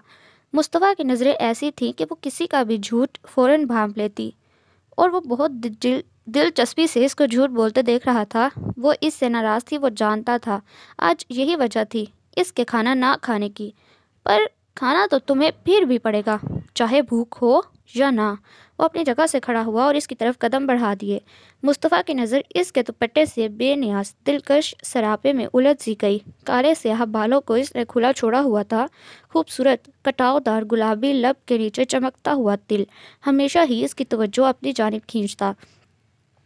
وہ اسے دیکھتے مزید اس کے قریب آیا اور حورین اپنی اتھل پتھل ہوتی سانسوں کو درست کرنے کی ناکام کوشش کر رہی تھی، جبکہ وہ قدم بڑھاتا عین اس کے سامنے آ کر رکا اور یک دم سے جھکا تو حورین نے خوف سے اپنی آنکھیں بند کر لیں۔ وہ بیڈ پر پڑا دوپٹہ اٹھا کر اس کو اڑھانے لگا۔ اس کے بھاری مضبوط ہاتھوں کا لمس اپنے شانوں پر محسوس کر کے حورین جیسے ہوش میں آئی۔ اپنے ڈر اور خوف کی وجہ سے اسے احساس تک نہ ہوا کہ وہ اس کے سامنے بغیر دوپٹے کے کھڑی تھی۔ یک دم ہی اس کا چہرہ شرم کی وجہ سے لال ہو گیا۔ پر مجھے بھوک نہیں ہے، اگر مجھے کھانے کی خواہش ہوگی تو میں خود کھا لوں گی۔ وہ خود کو سنبھالتی رخ پھیر گئی۔ اب ہمت نہیں تھی اس کا سامنا کرنے کی۔ میں بہت محبت سے کہہ رہا ہوں حورین، تم مجھے سختی کرنے پر مجبور مت کرو۔ وہ اس کے بازو کو اپنی گرفت میں لیتا آگے بڑھا، جبکہ حورین یہ سوچتی رہ گئی کہ اس کی تو محبت میں بھی سختی تھی۔ اس نے اس کا نام سٹون مین بالکل صحیح رکھا تھا۔ وہ اسے کرسی کے پاس لے آیا، اس کو بٹھا کر خود بھی برابر والی کرسی پر آ بیٹھا۔ ختم کرو اسے، بس 10 منٹ ہیں تمہارے پاس۔ اپنی بیکار سی ضد کی وجہ سے تم پہلے ہی بہت ٹائم برباد کر چکی ہو۔ وہ ٹیبل اس کے سامنے کرتا بولا اور حورین بس کھانے کو دیکھ کر رہ گئی۔ مطلب وہ اب اس کا کھانا کھانے کا ٹائم بھی سیٹ کر چکا تھا۔ وہ وقت کو دیکھتے ہوئے جلدی اپنا کھانا ختم کرنے میں لگ گئی۔ جانتی تھی 10 منٹ میں اسے یہ سب ختم کرنا ہی تھا۔ جلدی جلدی کھانے کی وجہ سے کھانا اس کے گلے میں اٹکا اور زور کی کھانسی نے مصطفیٰ کی توجہ اپنی طرف کھینچی۔ جنگل سے آئی ہو جو اس طرح کھا رہی ہو، یا پہلی بار کھانے کو مل رہا ہے؟ آرام سے کھاؤ نا۔ وہ ہاتھ بڑھا کر اس کی کمر سے ہلاتا ہوا رعب دار انداز میں بولا۔ اس کا مضبوط ہاتھ اپنی کمر پر محسوس کر کے حورین کو اپنا دل حلق میں آتا محسوس ہوا، تو اس نے جلدی سے پانی کا گلاس اپنے لبوں سے لگایا۔ پانی پینے کے بعد اس بچے ہوئے کھانے کو اس نے اس بار بہت آرام سے ختم کیا۔ خود پر جمی مصطفیٰ کی نگاہوں سے اسے کھانا نگلنا مشکل لگ رہا تھا، جبکہ مصطفیٰ کی نگاہ ایک جگہ ٹھہر گئی تھی۔ مجھ سے اتنا مت ڈرا کرو این، میں اتنا بھی خوفناک نہیں جتنا تم مجھے تصور کرتی ہو۔ وہ اس کے ہونٹ کے نیچے لگے چاول کے دانے کو اپنی انگلی سے صاف کرتا سنجیدگی سے بولا۔ نظریں ابھی بھی اسی جگہ جمی تھیں، جبکہ اس کی بات پر حورین آنکھیں پھاڑے اسے دیکھ رہی تھی۔ اس کو اپنے خوفناک روپ دکھانے کے بعد یہ شخص بول رہا تھا کہ وہ خوفناک نہیں ہے۔ اس کی سمجھ نہیں آیا کہ وہ اس کی بات کا کیا جواب دے، اس لیے خاموش رہنا مناسب سمجھا۔ اس کی خاموشی پر وہ اپنی جگہ سے اٹھا تھا۔ وہ کھانا کھا چکی تھی اور اس کا یہاں کام بھی ختم ہوا تھا۔ مجھے اس کمرے اور اس گھر میں اور کتنے دن قید رہنا پڑے گا، جبکہ میں آپ سے وعدہ کر چکی ہوں کہ آئندہ ایسی غلطی نہیں کروں گی۔ دروازے کی جانب اٹھتے اس کے قدم حورین کی آواز پر رکے۔ کچھ دیر وہ یوں ہی خاموش کھڑا رہا۔ بہت جلد تمہیں اس کمرے، اس گھر سے ہی نہیں بلکہ مجھ سے بھی آزادی مل جائے گی، وہ بغیر پلٹے بولا اور پھر وہاں رکا نہیں، تیزی سے اس کے روم سے نکلتا چلا گیا۔ جبکہ اس کا جواب سن کر حورین کے دل نے ایک بیٹ مس کی۔ وہ اس کمرے سے تو آزادی چاہتی تھی، مگر اس کی قید سے نہیں۔ اپنے چہرے پر نرم گرم سا لمس محسوس کر کے اس کی بند پلکوں میں ہلکی سی لرزش سی ہوئی۔ وہ اپنی آنکھوں کو کھولنے کی کوشش کرنے لگی، مگر سر میں اٹھتی درد کی ایک تیز لہر نے اس کو پھر سے آنکھیں بند کرنے پر مجبور کر دیا۔ وہ کچھ دیر یوں ہی آنکھیں بند کیے لیٹی رہی کہ اچانک اس کو ایسا لگا کہ کوئی اس کو پکار رہا ہے۔ اس بار جیسے بہت ہمت کر کے اس نے بمشکل اپنی آنکھوں کو کھولا۔ پہلے تو اس کو کچھ صاف نظر نہیں آیا، شاید سر میں اٹھتی درد کی ٹیس کی وجہ سے اس کو آنکھیں کھولنا مشکل لگ رہا تھا۔ جب منظر صاف ہوا تو وہ کچھ لمحے یوں ہی چھت کو گھورتی رہی۔ وہ سمجھ نہیں پا رہی تھی کہ وہ اس وقت کہاں موجود ہے۔ دیکھیں دادو، اینجل اٹھ گئی ہے، جلدی یہاں آئیں۔ جانے وہ یوں ہی کب تک لیٹی خود سے سوال کرتی رہتی جب ایک خوشی سے بھری اور پیاری سی آواز نے اس کی توجہ اپنی جانب کھینچی۔ حفصہ نے گردن موڑ کر دیکھا تو ایک چھوٹا خوبصورت سا بچہ اس کے قریب کھڑا تھا۔ اس نے حفصہ کے ایک ہاتھ کو اپنے چھوٹے چھوٹے ہاتھوں میں پکڑا ہوا تھا۔ اللہ کا شکر ہے بیٹی، تمہیں ہوش آ گیا، اور میرا پوتا تو ڈر ہی گیا تھا۔ ہادی کی بات سن کر حیات صاحب صوفے سے اٹھ کر بیڈ کی جانب بڑھے۔ ان کے چہرے پر ایک سکون سا اتر گیا اس کو ہوش میں دیکھ کر۔ معاف کرنا، میں آپ کو پہچانی نہیں، اور میں کہاں ہوں؟ حفصہ اپنا چکراتا سر تھامتی اٹھ کر بیٹھی اور ایک نظر اپنے چاروں طرف ڈالی۔ کمرہ بہت شاندار تھا جو کہیں سے بھی ہسپتال کا نہیں لگ رہا تھا۔ بیٹا، میں اس بچے کا دادا ہوں جس کی جان تم نے بچائی۔ تم بے ہوش ہو گئی تھی تو میں تمہیں اپنے گھر لے آیا۔ بیٹا، میں تمہارا کتنا احسان مند ہوں یہ میں لفظوں میں بیان نہیں کر سکتا۔ وہ بیڈ کے قریب سٹول پر بیٹھے ہوئے بولے اور پاس ہی کھڑے ہادی کو اپنے ساتھ لگایا جو اپنی معصوم آنکھوں سے اپنی اینجل کو دیکھ رہا تھا۔ ان کی بات سن کر اب حفصہ نے اس بچے کی طرف دیکھا جو بہت ہی معصومیت سے اس کو تک رہا تھا۔ وہ یک دم سے سب اسے یاد آتا چلا گیا۔ وہ 2 دن سے اپنی یونی کی ایک دوست کے پاس ہاسٹل میں رہ رہی تھی، مگر وہاں کی سخت وارڈن کی وجہ سے اس کی دوست زیادہ دن اس کو وہاں رکھ نہیں سکی، اس لیے وہ وہاں سے نکل کر اپنے رہنے کے لیے کوئی اور جگہ تلاش کرنے میں لگی تھی جب سڑک پر دوڑتے اس بچے نے اس کی توجہ اپنی جانب کھینچی اور وہ بغیر سوچے سمجھے اس کی جان بچانے کے لیے بھاگی۔ حفصہ نے اس کی جان تو بچا لی مگر اس کے سر پر کافی چوٹ لگ گئی تھی جس وجہ سے وہ بے ہوش ہو گئی۔ احسان والی بات نہیں ہے انکل، آپ کی اتنے ہینڈسم سے پوتے کی جان بچانے کے لیے میری جگہ اور کوئی بھی ہوتا تو وہ بھی یہی کرتا۔ اس نے ہاتھ بڑھا کر ہادی کے نرم ملائم رخسار کو چھوا۔ پہلی بار وہ اس بچے کو غور سے دیکھ رہی تھی کہ اچانک اس کی نیلی آنکھوں پر نظر پڑتے ہی حفصہ کی نظروں کے سامنے ایک چہرہ گھوم گیا۔ تم 5 گھنٹے تک بے ہوش رہی؟ میرا پوتا ایک لمحے کے لیے بھی تمہارے پاس سے دور نہیں ہوا، نہ ہی کھانا کھایا، یہ اپنی اینجل کے اٹھنے کا انتظار کر رہا تھا۔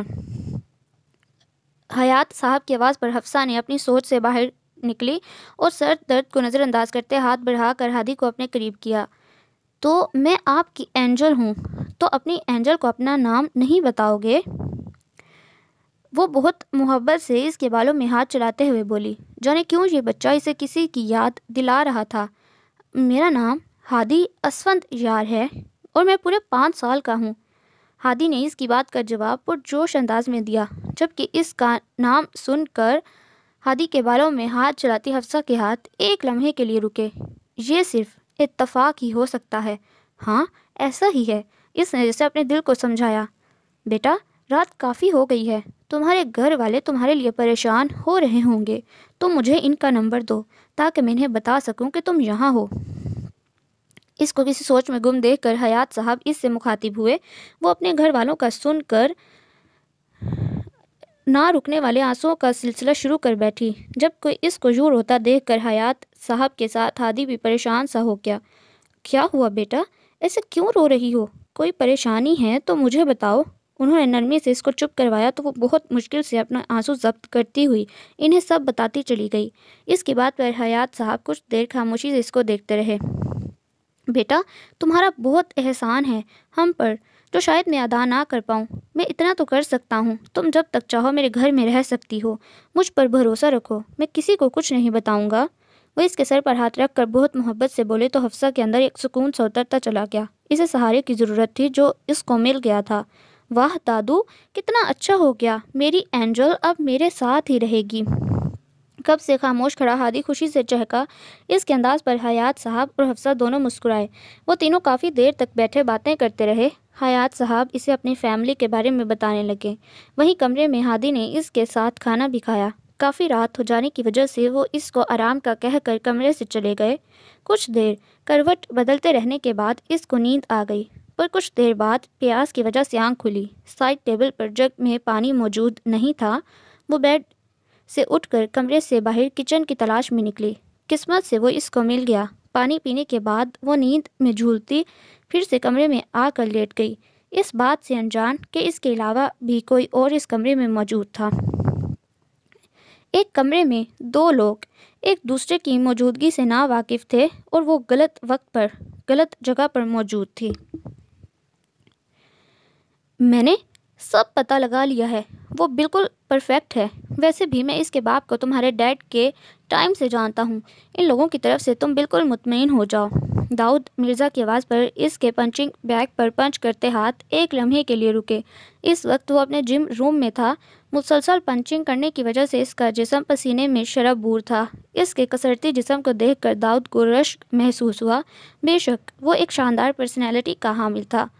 میں مطمئن تب ہوں گا جب حورین بحفاظت اس ملک کو چھوڑ کر چلی جائے گی۔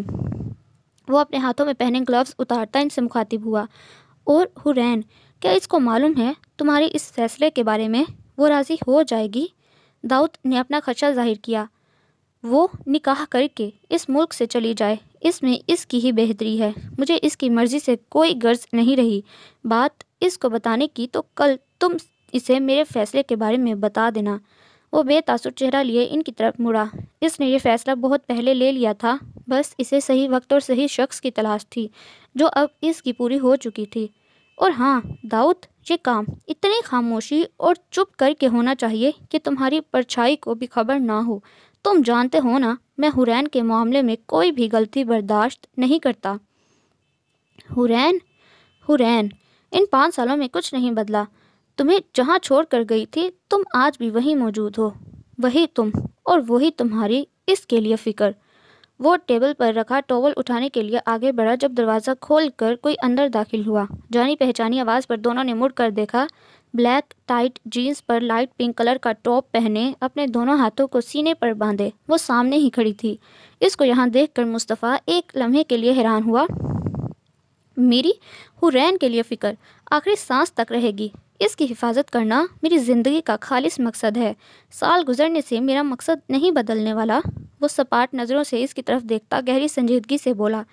5 سال گزرنے کے بعد بھی وہ بالکل ایسی ہی تھی جیسی 5 سال پہلے۔ حیرت ہوتی ہے مجھے یہ دیکھ کر کہ تمہیں اپنے خون کے رشتوں سے زیادہ اپنے فرض کا رشتہ عزیز ہے۔ وہ استہزائیہ مسکراتی ہوئی مزید اس کے قریب ہوئی، جبکہ اس کی بات پر اور انداز سے مصطفیٰ کے رگیں تن گئیں۔ یہ تمہاری سوچ ہے، ورنہ میرے لیے خون کا رشتہ بھی اتنا ہی عزیز ہے۔ ورنہ جو کچھ تم کر چکی ہو، اس کے بعد تم اس وقت یہاں میری نظروں کے سامنے موجود نہ ہوتی۔ رباب زمان شاہ، وہ ایک ایک لفظ پر زور دیتا بولا۔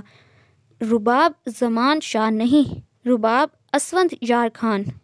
مصطفیٰ کا جواب سن کر وہ تیزی سے اس کی جانب بڑھی، مگر اس کے قریب آتے ہی مصطفیٰ اس کی گردن کو اپنے گرفت میں لیتا اس کو سختی سے دیوار سے لگا چکا تھا۔ تمہارا اس سے اب کوئی رشتہ نہیں ہے رباب، نہ ہی اس کے بیٹے پر۔ تم پہلے ہی اس کی زندگی برباد کر چکی ہو۔ تمہاری بہتری اسی میں ہے کہ تم اسے اکیلا چھوڑ دو۔ وہ اس کے نازک گردن پر اپنی گرفت سخت کرتا بولا۔ اس کے لہجے اور انداز میں نرمی بالکل نہیں تھی۔ وہ میرا بھی بیٹا ہے، میرا حق مانگنے سے مجھے کوئی نہیں روک سکتا۔ اس کی سختی کا اس پر کوئی اثر نہیں ہو رہا تھا۔ دم گھٹنے کی وجہ سے اس کی آنکھوں سے آنسو نکل رہے تھے، پر ہونٹوں پر ایک دل جلانے والی مسکراہٹ تھی جو مصطفیٰ کا غصہ مزید بڑھا گئی۔ اگر وہ درندہ تھا تو وہ بھی اس کی بہن تھی۔ مصطفیٰ، چھوڑو اسے، بہن ہے تمہاری، کیا اس کی بھی جان لوگے؟ ان دونوں کے جنونی انداز کو خاموشی سے دیکھتا داؤد ایک دم آگے بڑھا۔ میں نے اسے انہی ہاتھوں سے پال کر بڑا کیا ہے۔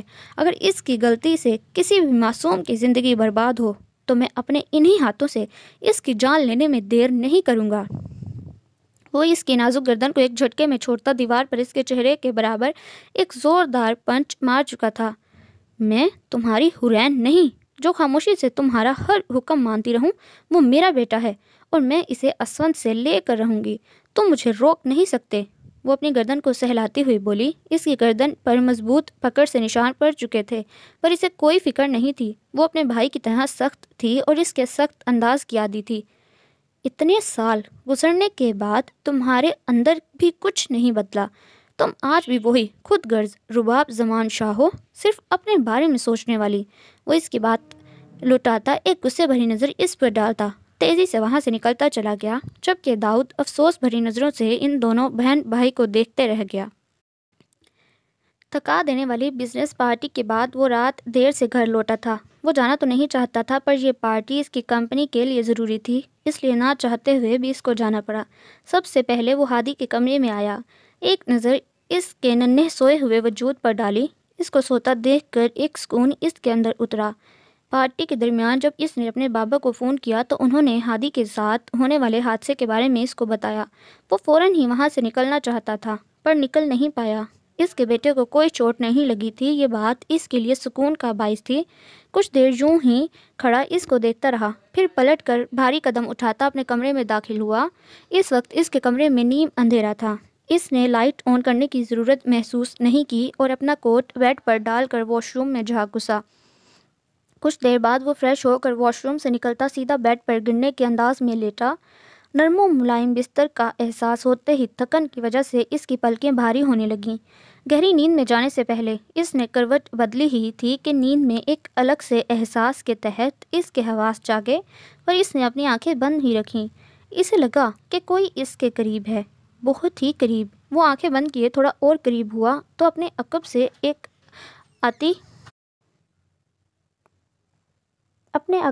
آتی دل فریب خوشبو اس کے حواس کو پوری طرح بیدار کرنے لگی۔ یکدم ہی اس کی بند آنکھوں کے پیچھے کسی کا چہرہ لہرایا۔ اسے لگ رہا تھا نیند میں ہونے کی وجہ سے اس کا وہم ہے، مگر اگلے ہی لمحے جب اسے اپنے سینے پر کسی کے ہاتھ کا لمس محسوس ہوا تو اس کی آنکھیں ایک دم سے کھلیں۔ وہ بے دردی سے اس ہاتھ کو ہٹاتا ایک جھٹکے میں اٹھ بیٹھا۔ حفصہ، جس کی ابھی آنکھ لگی ہی تھی، بری طرح سے جھٹکا دینے پر اس کی آنکھ کھلی۔ اپنے قریب ہی کسی کو بیٹھا ہوا دیکھ کر خوف سے اس کی نیند ایک دم سے اڑی۔ اس نے ڈر کر چیخ مارنی چاہی تھی، پر وہ جیسے اس کا ارادہ بھانپ چکا تھا، فوراً ہی اس کے منہ پر اپنا بھاری ہاتھ رکھتا وہ اس کی چیخ کا گلا گھونٹ چکا تھا۔ کون ہو تم؟ اور یہاں میرے کمرے میں کیا کر رہی ہو؟ میں تمہارے منہ پر سے ہاتھ ہٹا رہا ہوں، بغیر شور کیے میری بات کا جواب دینا۔ اس نے اپنی رعب دار آواز میں اس سے استفسار کیا۔ اگر وہ کوئی چور ہوتی تو اس طرح تو بالکل بھی سو نہیں رہی ہوتی، پر یہ لڑکی کون تھی؟ اس کو تفتیش ہوئی۔ دوسری طرف حفصہ، جو خوف کے مارے کانپ رہی تھی، سامنے والے کی آواز سن کر جیسے سکتے میں آ گئی۔ یہ آواز، لب و لہجہ، جس کو وہ لاکھوں میں بھی پہچان سکتی تھی۔ اتنے سال بعد یہ آواز سن کر وہ اپنی جگہ گنگ سی بیٹھی رہ گئی۔ میں کچھ پوچھ رہا ہوں، کون ہو تم؟ اس کی خاموشی پر اسفند اپنی جگہ سے اٹھا اور کمرے کی لائٹ آن کی، مگر اگلے ہی لمحے اس کی نظریں بیڈ پر بیٹھی ہستی پر پڑیں تو وہ بھی اپنی جگہ ساکت کھڑا رہ گیا۔ دونوں ایک دوسرے کو بس خاموشی سے تکتے جا رہے تھے۔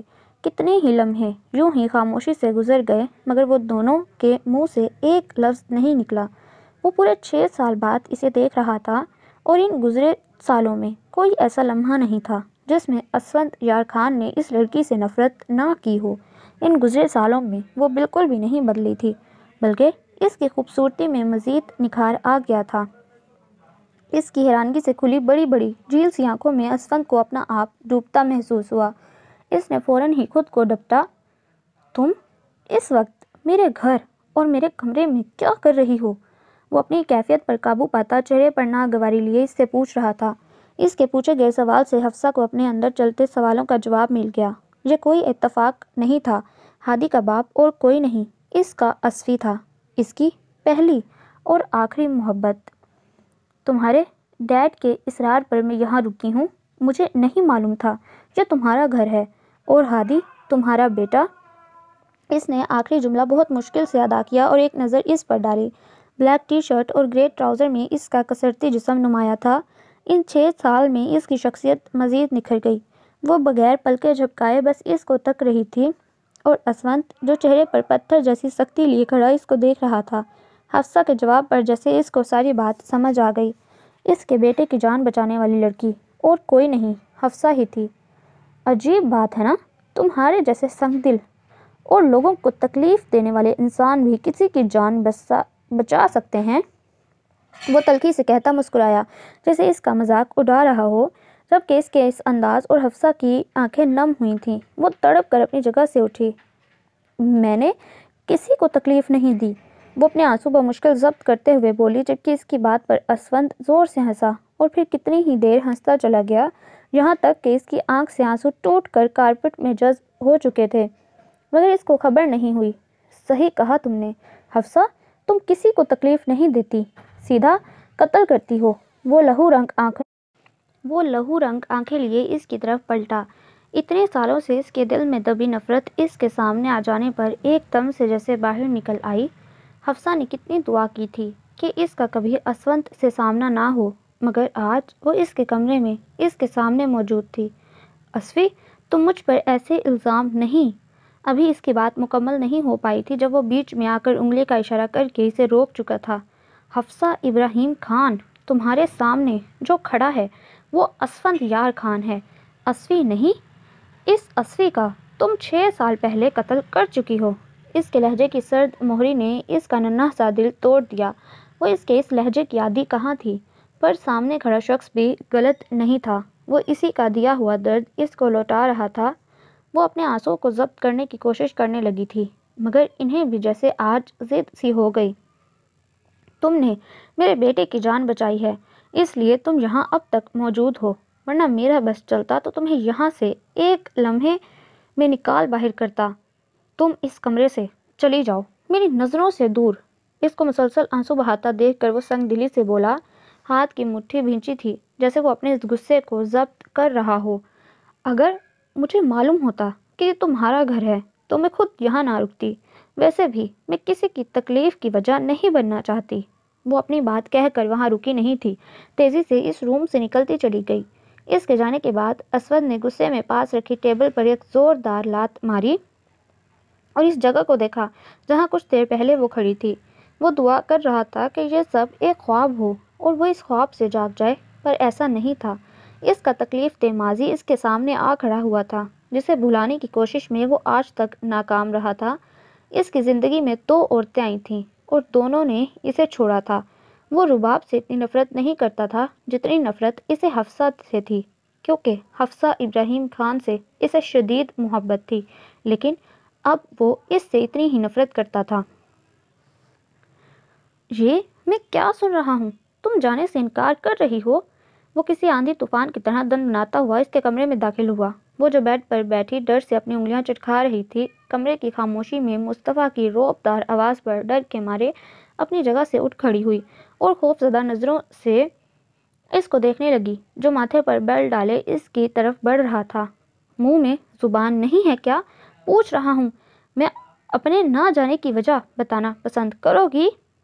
آج اسے حورین کو لے کر اس لڑکے سے ملنے جانا تھا جس سے اس کا نکاح فکس ہو چکا تھا، پر اس کے انکار سے وہ غصے میں کھولتا اس کے پاس آیا۔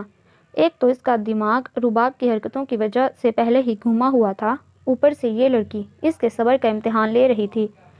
مجھے نہیں جانا آپ کے ساتھ، اور اس بار آپ میرے ساتھ زبردستی نہیں کر سکتے۔ اس بار وہ اپنے ڈر کو پیچھے رکھ کر بے خوف ہو کر بولی۔ جب داؤد صاحب نے اسے اس کے نکاح کے بارے میں بتایا تو وہ کتنے ہی لمحے بولنے کے قابل نہیں رہی تھی۔ وہ جانتی تھی مصطفیٰ اس کے لیے کتنا پوزیسو تھا، پر اس کے تو وہم و گمان بھی نہیں تھا کہ وہ اس کی زندگی کا فیصلہ اتنی آسانی سے بغیر اس کی مرضی جانے لے گا۔ کل سے اس کا رو رو کر برا حال تھا۔ اس کی سرخ آنکھیں اس بات کی گواہ تھیں۔ اور تمہیں ایسا کیوں لگتا ہے کہ میں یہاں تمہاری مرضی جاننے آیا ہوں؟ فوراً تیار ہو کر نیچے آ جاؤ، ہمیں دیر ہو رہی ہے۔ وہ اس کی سرخ آنکھیں دیکھ کر ایک لمحے کے لیے چھٹکا، پر چہرے پر تاثرات کو نارمل بناتے فوراً بولا، میں نے کہہ دیا ہے میں آپ کے ساتھ کہیں نہیں جاؤں گی اور نہ ہی یہ نکاح کروں گی۔ سنا آپ نے؟ آپ میرے ساتھ زبردستی نہیں کر سکتے۔ اس بار وہ حلق کے بل چلاتے ہوئے بولی۔ زندگی میں پہلی بار اور شاید آخری بار وہ اس کے سامنے یوں مضبوطی سے بولی تھی، کیونکہ وہ جن خونخوار نظروں سے اس کو کھڑا دیکھ رہا تھا، حورین کو لگ رہا تھا جس کا یہ شاید آخری دن ہوگا۔ یہ نکاح تو ہوگا حورین، چاہے زبردستی ہی صحیح۔ وہ آنکھیں سکیڑتا اس کی جانب بڑھا۔ آج اس کا رویہ دیکھ کر وہ حیران ہوا تھا، پر ظاہر نہیں ہونے دیا۔ آپ کے ایک بات سمجھ کیوں نہیں آتی؟ میں یہ نکاح نہیں کروں گی، بلکہ میں کسی سے بھی نکاح نہیں کروں گی، سمجھے آپ؟ وہ بہت مضبوط لہجے میں بولی۔ تیز بولنے کی وجہ سے اس کا بدن دھیرے دھیرے لرز رہا تھا، پر وہ آج خود کو کمزور نہیں پڑنے دینا چاہتی تھی، کم از کم آج کے دن تو بالکل بھی نہیں۔ کیوں نہیں کرنا تمہیں یہ نکاح؟ وہ اپنے غصے کو ضبط کرتا بولا، مگر اس کے جواب پر حورین نے سختی سے اپنے لب بھینچ لیے۔ میں کچھ پوچھ رہا ہوں حورین، جواب دو مجھے، کیوں نہیں کرنا نکاح؟ وہ اس بار دھاڑا تھا۔ اپنے غصے کو زیادہ دیر ضبط کرنا اس کے بس میں نہیں تھا۔ کیونکہ میں آپ سے محبت کرتی ہوں، اور اگر میں نکاح کروں گی تو صرف آپ سے۔ سنا آپ نے؟ صرف آپ سے! وہ اپنی نازک انگلی اس کے سینے پر رکھتی ہوئی چلائی۔ وہ نہیں جانتی تھی کہ آج اس میں اتنی ہمت کہاں سے آ گئی۔ شاید اپنی محبت کے کھو جانے کا ڈر تھا جو وہ بچپن سے اس سے کرتی تھی۔ اسے اچھی طرح یاد تھا اس نے جب سے ہوش سنبھالا تھا مصطفیٰ رباب اور داؤد صاحب کو ہی اپنے قریب پایا۔ اس کے والدین کون تھے وہ نہیں جانتی تھی، نہ ہی اس نے پوچھنے کی کبھی کوشش کی۔ اسے رباب سے بھی محبت تھی، پر وہ حورین کو اس کی محبت کا جواب محبت سے نہیں دیتی تھی۔ جب وہ تھوڑی سمجھدار ہوئی تو اس کو رباب نے بتایا کہ وہ مصطفیٰ کی بس ذمہ داری ہے جسے وہ بخوبی نبھا رہا ہے۔ بس تبھی سے اس کے دل میں مصطفیٰ کے لیے ایک الگ مقام بن گیا۔ مصطفیٰ کا خود کے لیے پوزیسو ہونا، ہمیشہ فکر مند رہنا، کب اس کے دل میں محبت کے پھول کھلا گیا اسے خبر ہی نہیں ہوئی۔ کہیں نہ کہیں اس کو بھی لگتا تھا کہ شاید مصطفیٰ بھی اس کے لیے جذبات رکھتا ہے، مگر کل اس کی یہ آس ٹوٹ سی گئی۔ مگر اس نے بھی فیصلہ کر لیا کہ وہ اپنی محبت کو یوں کھونے نہیں دے گی، اس لیے چاہے اسے سٹون مین کے آگے مضبوط کیوں ہی نہ بننا پڑے۔ وہ تو اپنی بات کہہ کر خاموش ہو گئی، مگر مصطفیٰ کتنی ہی دیر اس کو سخت نظروں سے دیکھتا رہا۔ اس کے کبھی وہم و گمان میں بھی نہیں تھا کہ وہ اس لڑکی کے منہ سے یہ الفاظ سنے گا۔ تم جانتی بھی ہو کہ کیا بکواس کر رہی ہو، اور تمہارے اس چھوٹے سے دماغ میں یہ بات آئی بھی کیسے؟ وہ خود کو پوری طرح کمپوز کرتا بنا تاثرات کے سرد چہرہ لیے اس سے پوچھ رہا تھا، مگر اس وقت اس کے اندر ایک جنگ سی چل رہی تھی۔ میں کوئی بکواس نہیں کر رہی، میں نکاح کروں گی تو صرف آپ سے، یہ میرا آخری فیصلہ ہے، وہ اٹل انداز میں بولی۔ آج اس لڑکی کا انداز، لب و لہجہ بالکل مختلف تھا۔ مصطفیٰ کو یہ اپنی حورین کہیں سے نہیں لگی۔ تم میرے لیے صرف ایک ذمہ داری ہو، ایک وعدہ ہو، تمہاری حفاظت کرنا، تمہیں محفوظ رکھنا میرا فرض ہے، اس سے آگے کچھ نہیں، وہ سختی سے کہتا اپنے لب بھیج گیا۔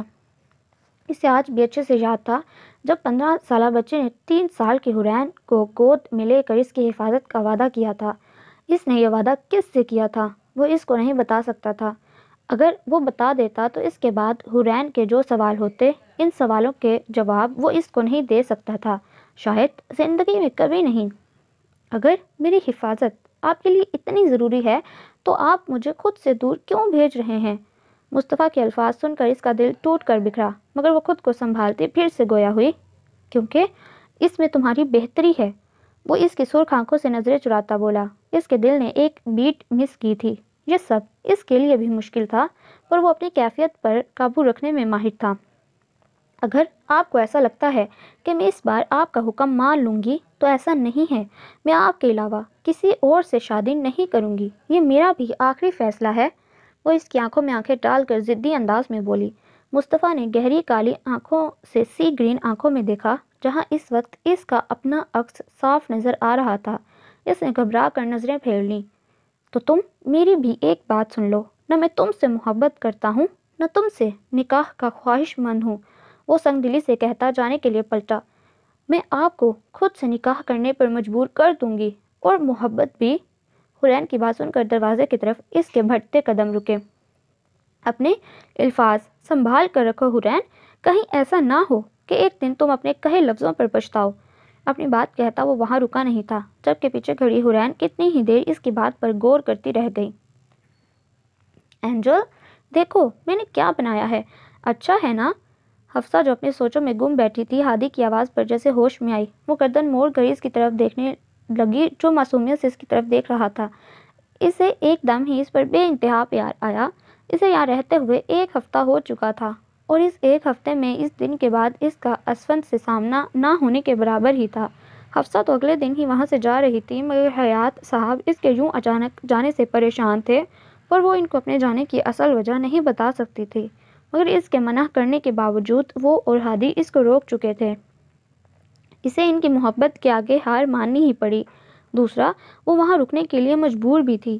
اس نے اس سچ کو بھی تسلیم کر لیا تھا کہ اسفند اپنی زندگی میں آگے بڑھ چکا ہے، وہ اس کے لیے رکتا بھی کیوں؟ وہ اس کی زندگی سے اپنی واپسی کے سارے راستے بند کر کے جو جا چکی تھی، پر دل کے کسی کونے میں ایک چبھن سی تھی جو اسے سکون نہیں لینے دے رہی تھی۔ اسی بیچ ایک بات جو اس کو عجیب لگ رہی تھی، وہ تھی ہادی کی ماں کی اس گھر میں غیر موجودگی۔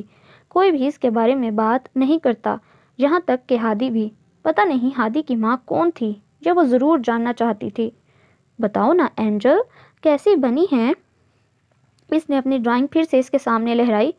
ویل ڈن بیٹا، بہت پیاری بنائی ہے آپ نے، مجھ سے تو اتنی اچھی ڈرائنگ ہوتی ہی نہیں تھی، وہ تعریفی انداز میں اس کی ڈرائنگ دیکھتے ہوئے بولی۔ اس ایک ہفتے میں ہادی اس کے قریب آ چکا تھا۔ میرے روم میں اور پیپرز ہیں، آپ لے کر آؤ اینجل، میں آپ کو سکھاتا ہوں کہ کیسے ڈرائنگ کرتے ہیں۔ اس وقت اس کو حکم دیتا وہ بالکل اسفند لگ رہا تھا۔ حفصہ پھینکی ہنسی ہنستی وہاں سے اٹھ کر اس کے کمرے کی جانب بڑھی جو اوپر موجود تھا۔ اس کے جاتے ہی ہادی پھر سے اپنے کام میں لگ گیا، جبکہ اسے اپنے قریب کسی کا احساس ہوا۔ اینجل، تم آ گئی؟ وہ آنے والے کو دیکھے بغیر بولا۔ ہاں، میں آ گئی ہوں اپنے بیٹے کے پاس، ہمیشہ کے لیے۔ انجانی آواز پر اس نے جھٹکے سے سر اٹھایا۔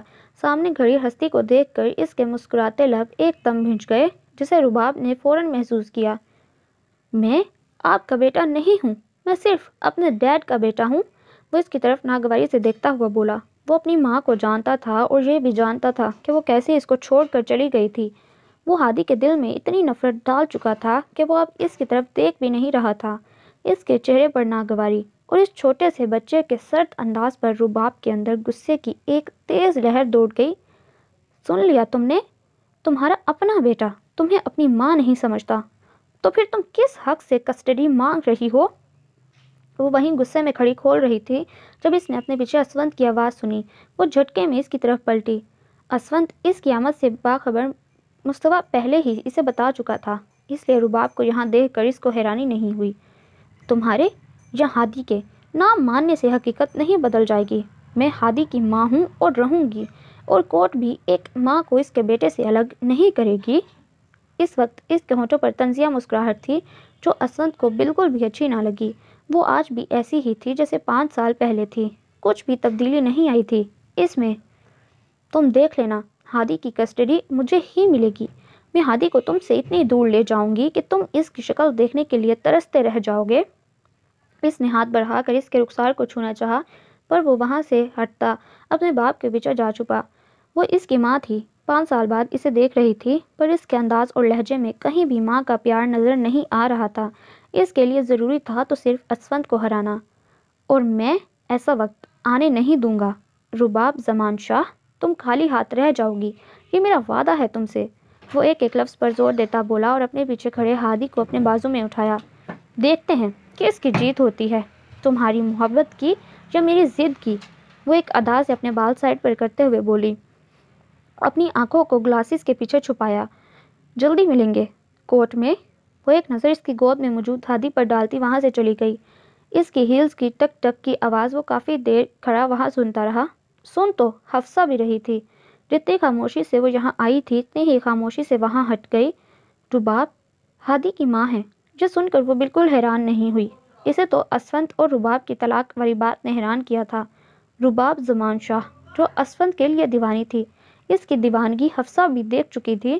اس کی دیوانگی کی وجہ سے وہ اس حال میں تھی جس کے لیے وہ اس کو کبھی نہیں معاف کر سکتی تھی۔ میں کچھ نہیں سننا چاہتا، سائم، تم اس مسئلے کا کوئی حل نکالو فوراً، وہ اپنے سامنے بیٹھے وکیل پر بھڑکا۔ ابھی 2 دن پہلے اس کے آفس میں آ کر اس نے کیس کو جیتنے کے لیے جو سولوشن بتایا تھا، اسے سن کر اسفند جیسے ہتھے سے اکھڑ گیا۔ سر، اگر آپ یہ کیس جیتنا چاہتے ہیں تو آپ کو شادی ہی کرنی پڑے گی، ورنہ کورٹ میں رباب زمان شاہ کے حق میں فیصلہ ہو جائے گا، کیونکہ وہ ماں ہے اور ہادی ابھی چھوٹا۔ سائم پھر سے اسے رسان سے سمجھانے لگا اور ایک نظر اپنے برابر میں بیٹھے حیات صاحب کو دیکھا۔ وہ دونوں پچھلے 2 دن سے اسے سمجھانے کی کوشش کر رہے تھے، مگر وہ ان کی سن ہی نہیں رہا تھا۔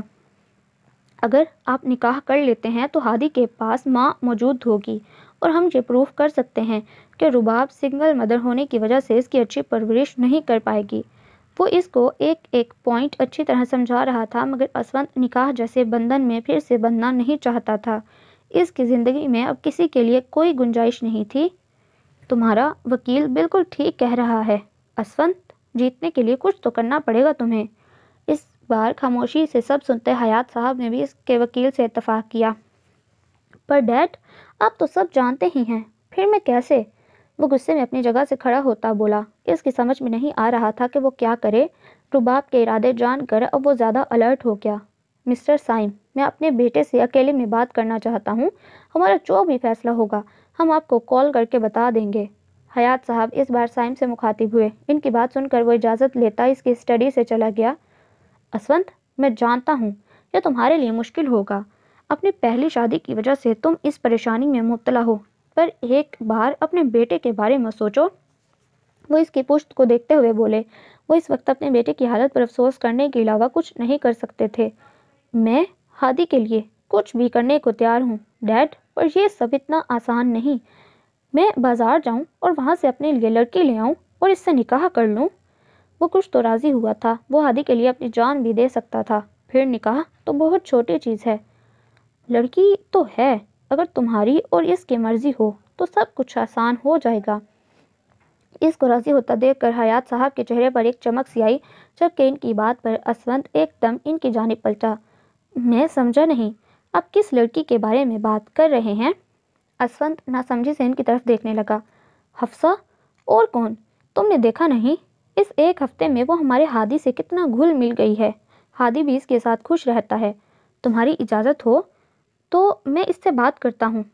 انہیں حفصہ پہلی نظر میں ہی پسند آ گئی تھی، جس طرح ہادی اس کے ساتھ محبت سے رہتا تھا۔ یہ دیکھ کر انہیں بہت خوشی ہوتی۔ وہ سب پلان کیے ہوئے تھے، مگر ان کی بات سن کر اسونت کے ماتھے پر پڑے بلوں میں اضافہ ہوا۔ کوئی ضرورت نہیں ہے ڈیڈ، میں کسی سے بھی نکاح کے لیے تیار ہوں، مگر اس سے ہرگز نہیں۔ وہ چہرے پر گہری سنجیدگی لیے ان کی طرف دیکھ کر بولا، پر اس کا دل جیسے اس سے بغاوت کر رہا تھا۔ کیوں بیٹا، کیا کمی ہے اس میں؟ ویسے بھی اس وقت وہ مشکل میں ہے، اسے بھی سہارے کی ضرورت ہے۔ ایک دوسرے کی مدد تم کر سکتے ہو، اور پھر نکاح کے بعد محبت ہو جاتی ہے۔ وہ اس کو اپنی دلیل سے قائل کرنے کی کوشش کر رہے تھے، اس بات سے انجان کہ ان کی باتوں سے اسونت کے غصے میں اضافہ ہو رہا تھا۔ حفصہ کس پریشانی میں اس کے گھر رہ رہی تھی وہ یہ نہیں جانتا تھا، نہ اس نے کبھی جاننے کی کوشش کی۔ وہ اسے اس گھر میں صرف اپنے باپ کی وجہ سے برداشت کر رہا تھا۔ محبت لفظ میری زندگی سے ختم ہو چکا ہے ڈیڈ، اور پلیز میں اس لڑکی سے نکاح نہیں کر سکتا، کسی بھی قیمت پر نہیں۔ اس کے سرد لہجے پر حیات صاحب اشک خاموشی سے اسے دیکھ کر رہ گئے۔ اسونت، تمہاری پریشانی میں اس لڑکی کا یہاں آنا کوئی اتفاق نہیں، اسے اللہ نے تمہاری مدد کے لیے بھیجا ہے۔ اپنی ضد کو ایک طرف رکھ کر سوچو، کہیں ایسا نہ ہو جائے کہ تمہاری ضد کی وجہ سے ہادی تم سے دور ہو جائے۔ حیات صاحب اپنی بات کہہ کر اس کو سوچوں میں چھوڑ کر وہاں سے چلے گئے۔ ان کے جانے کے بعد اسونت گرنے کے انداز میں اپنی چیئر پر بیٹھا۔ اگر اس کا ہادی اس سے دور ہو گیا تو وہ اس کے بغیر نہیں رہ پائے گا، اس لیے اسے کچھ تو کرنا تھا، اور جلد کرنا تھا، اس سے پہلے کہ دیر ہو جائے۔ اور اسے چند لمحے لگے تھے فیصلہ لینے میں، اور یہ فیصلہ اس نے صرف ہادی کے لیے لیا تھا۔ آپ یہاں بیٹھے ہیں اور میں آپ کو پورے گھر میں تلاش کر رہی ہوں، چلیں چل کر کھانا کھا لیجئے، ٹھنڈا ہو رہا ہے۔ رخسار بیگم لان میں ایک طرف خاموشی سے چیئر پر بیٹھے ابراہیم خان سے مخاطب ہوئیں۔ وہ کافی دیر سے انہیں پورے گھر میں تلاش کرتی پھر رہی تھیں۔ انہیں یہاں بیٹھا دیکھ کر رخسار بیگم کو اطمینان ہوا۔ وہ جانتی تھیں کہ ان کے شوہر کے دل میں ان کے لیے نہ محبت ہے نہ ہی عزت، پر ان کے لیے ابراہیم صاحب ہی سب کچھ تھے۔ تمہاری بیٹی میرا چین سکون تباہ کر کے چلی گئی ہے، اور تمہیں کھانے کی پڑی ہے؟ وہ قہر برساتی نظروں سے ان کی طرف دیکھتے ہوئے جھٹکے سے اپنی جگہ سے کھڑے ہوئے۔ ان کے اس قدر شدید رد عمل پر رخسار بیگم سہم کر ان سے 2 قدم پیچھے ہوئیں۔ اتنے سال ان کے ساتھ گزارنے کے بعد بھی وہ آج تک ان کے اس رویے کی عادی نہیں تھیں۔ 10 دن ہو گئے ہیں، پورے 10 دن تمہاری اس بیٹی کا کچھ پتہ نہیں چلا، جو دوسری بار معاشرے میں میری عزت خراب کر کے چلی گئی۔ انہوں نے غصے میں سختی سے اپنی مٹھی بھینچی۔ ان کے اس الزام پر رخسار بیگم نے تڑپ کر ان کی طرف دیکھا۔ اپنی بیٹی کے بارے میں ایسا نہ بولے ابراہیم، اگر اس بار وہ اپنی مرضی سے گئی ہے تو اس کا یہ مطلب نہیں کہ پہلے جو ہوا اس میں ہماری حفصہ کی کوئی غلطی تھی۔ انہوں نے اپنی بیٹی کے دامن پر لگے داغ کو مٹانا چاہا جو لوگ اس پر لگا چکے تھے۔ تمہارے کچھ بھی کہنے سے وہ سب نہیں بدلنے والا رخسار، پہلے کی طرح اس بار بھی تمہاری بیٹی کی غلطی ہے۔ ان کے زہر کھنت لہجے پر رخسار بیگم کے آنسوؤں میں مزید روانی آئی۔ کیسا باپ تھا جو اپنی بیٹی کے بارے میں ایسا بول رہا تھا؟ وہ اچھی طرح سے جانتی تھیں کہ انہیں حفصہ کی فکر سے زیادہ شمس کے ساتھ ہونے والے پارٹنرشپ ٹوٹ جانے کا ڈر تھا۔ اسے تو شکر کرنا چاہیے تھا کہ سب کچھ جاننے کے باوجود بھی شمس اس سے نکاح کے لیے راضی ہو گیا، ورنہ جو وہ کر چکی ہے اس کے بعد تو کوئی بھی عزت دار گھر کے لوگ ہم سے رشتہ جوڑنا پسند نہیں کریں گے۔ پر اس خود غرض لڑکی کو دیکھو، بھاگ گئی، اپنے باپ کی عزت کا بھی خیال نہیں کیا اس نے۔ ان کی باتیں کسی تیر کی طرح رخسار بیگم کے دل میں لگ کر ان کے دل کو زخمی کر رہی تھیں۔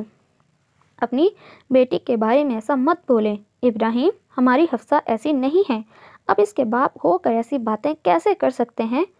انہیں معلوم تھا ان کا شوہر پتھر دل کا ہے، پر اپنی بیٹی کے لیے بھی ان کے دل میں ذرا بھی جذبات نہیں تھے۔ باپ ہوں، اس لیے اتنا کچھ کرنے کے باوجود اس کا قتل کرنے کے بجائے میں نے اسے اس گھر میں رہنے دیا، اس کا نکاح کرانے کا سوچا، لیکن نہیں، وہ نکاح سے بھاگ گئی۔ اگر وہ خود غرض باپ نہ ہوتے تو یقیناً اپنی بیٹی کی تکلیف کو سمجھتے۔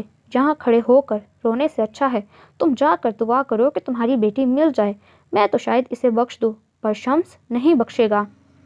اپنی بات کہتے وہ وہاں رکے نہیں تھے، تیزی سے قدم اٹھاتے اندر کی جانب چلے گئے، جبکہ رخسار بیگم وہیں زمین پر بیٹھ کر روتی چلی گئیں۔ کھڑی کیوں ہو؟ بیٹھو۔ کیونکہ جو بات میں تم سے کرنے والا ہوں اسے سن کر یقیناً تم مزید کھڑی نہیں رہ پاؤ گی، وہ اجنبی انداز میں کہتا اپنی ٹیبل پر رکھے پین کو لے کر اپنے ہاتھ کی انگلی میں گھمانے لگا۔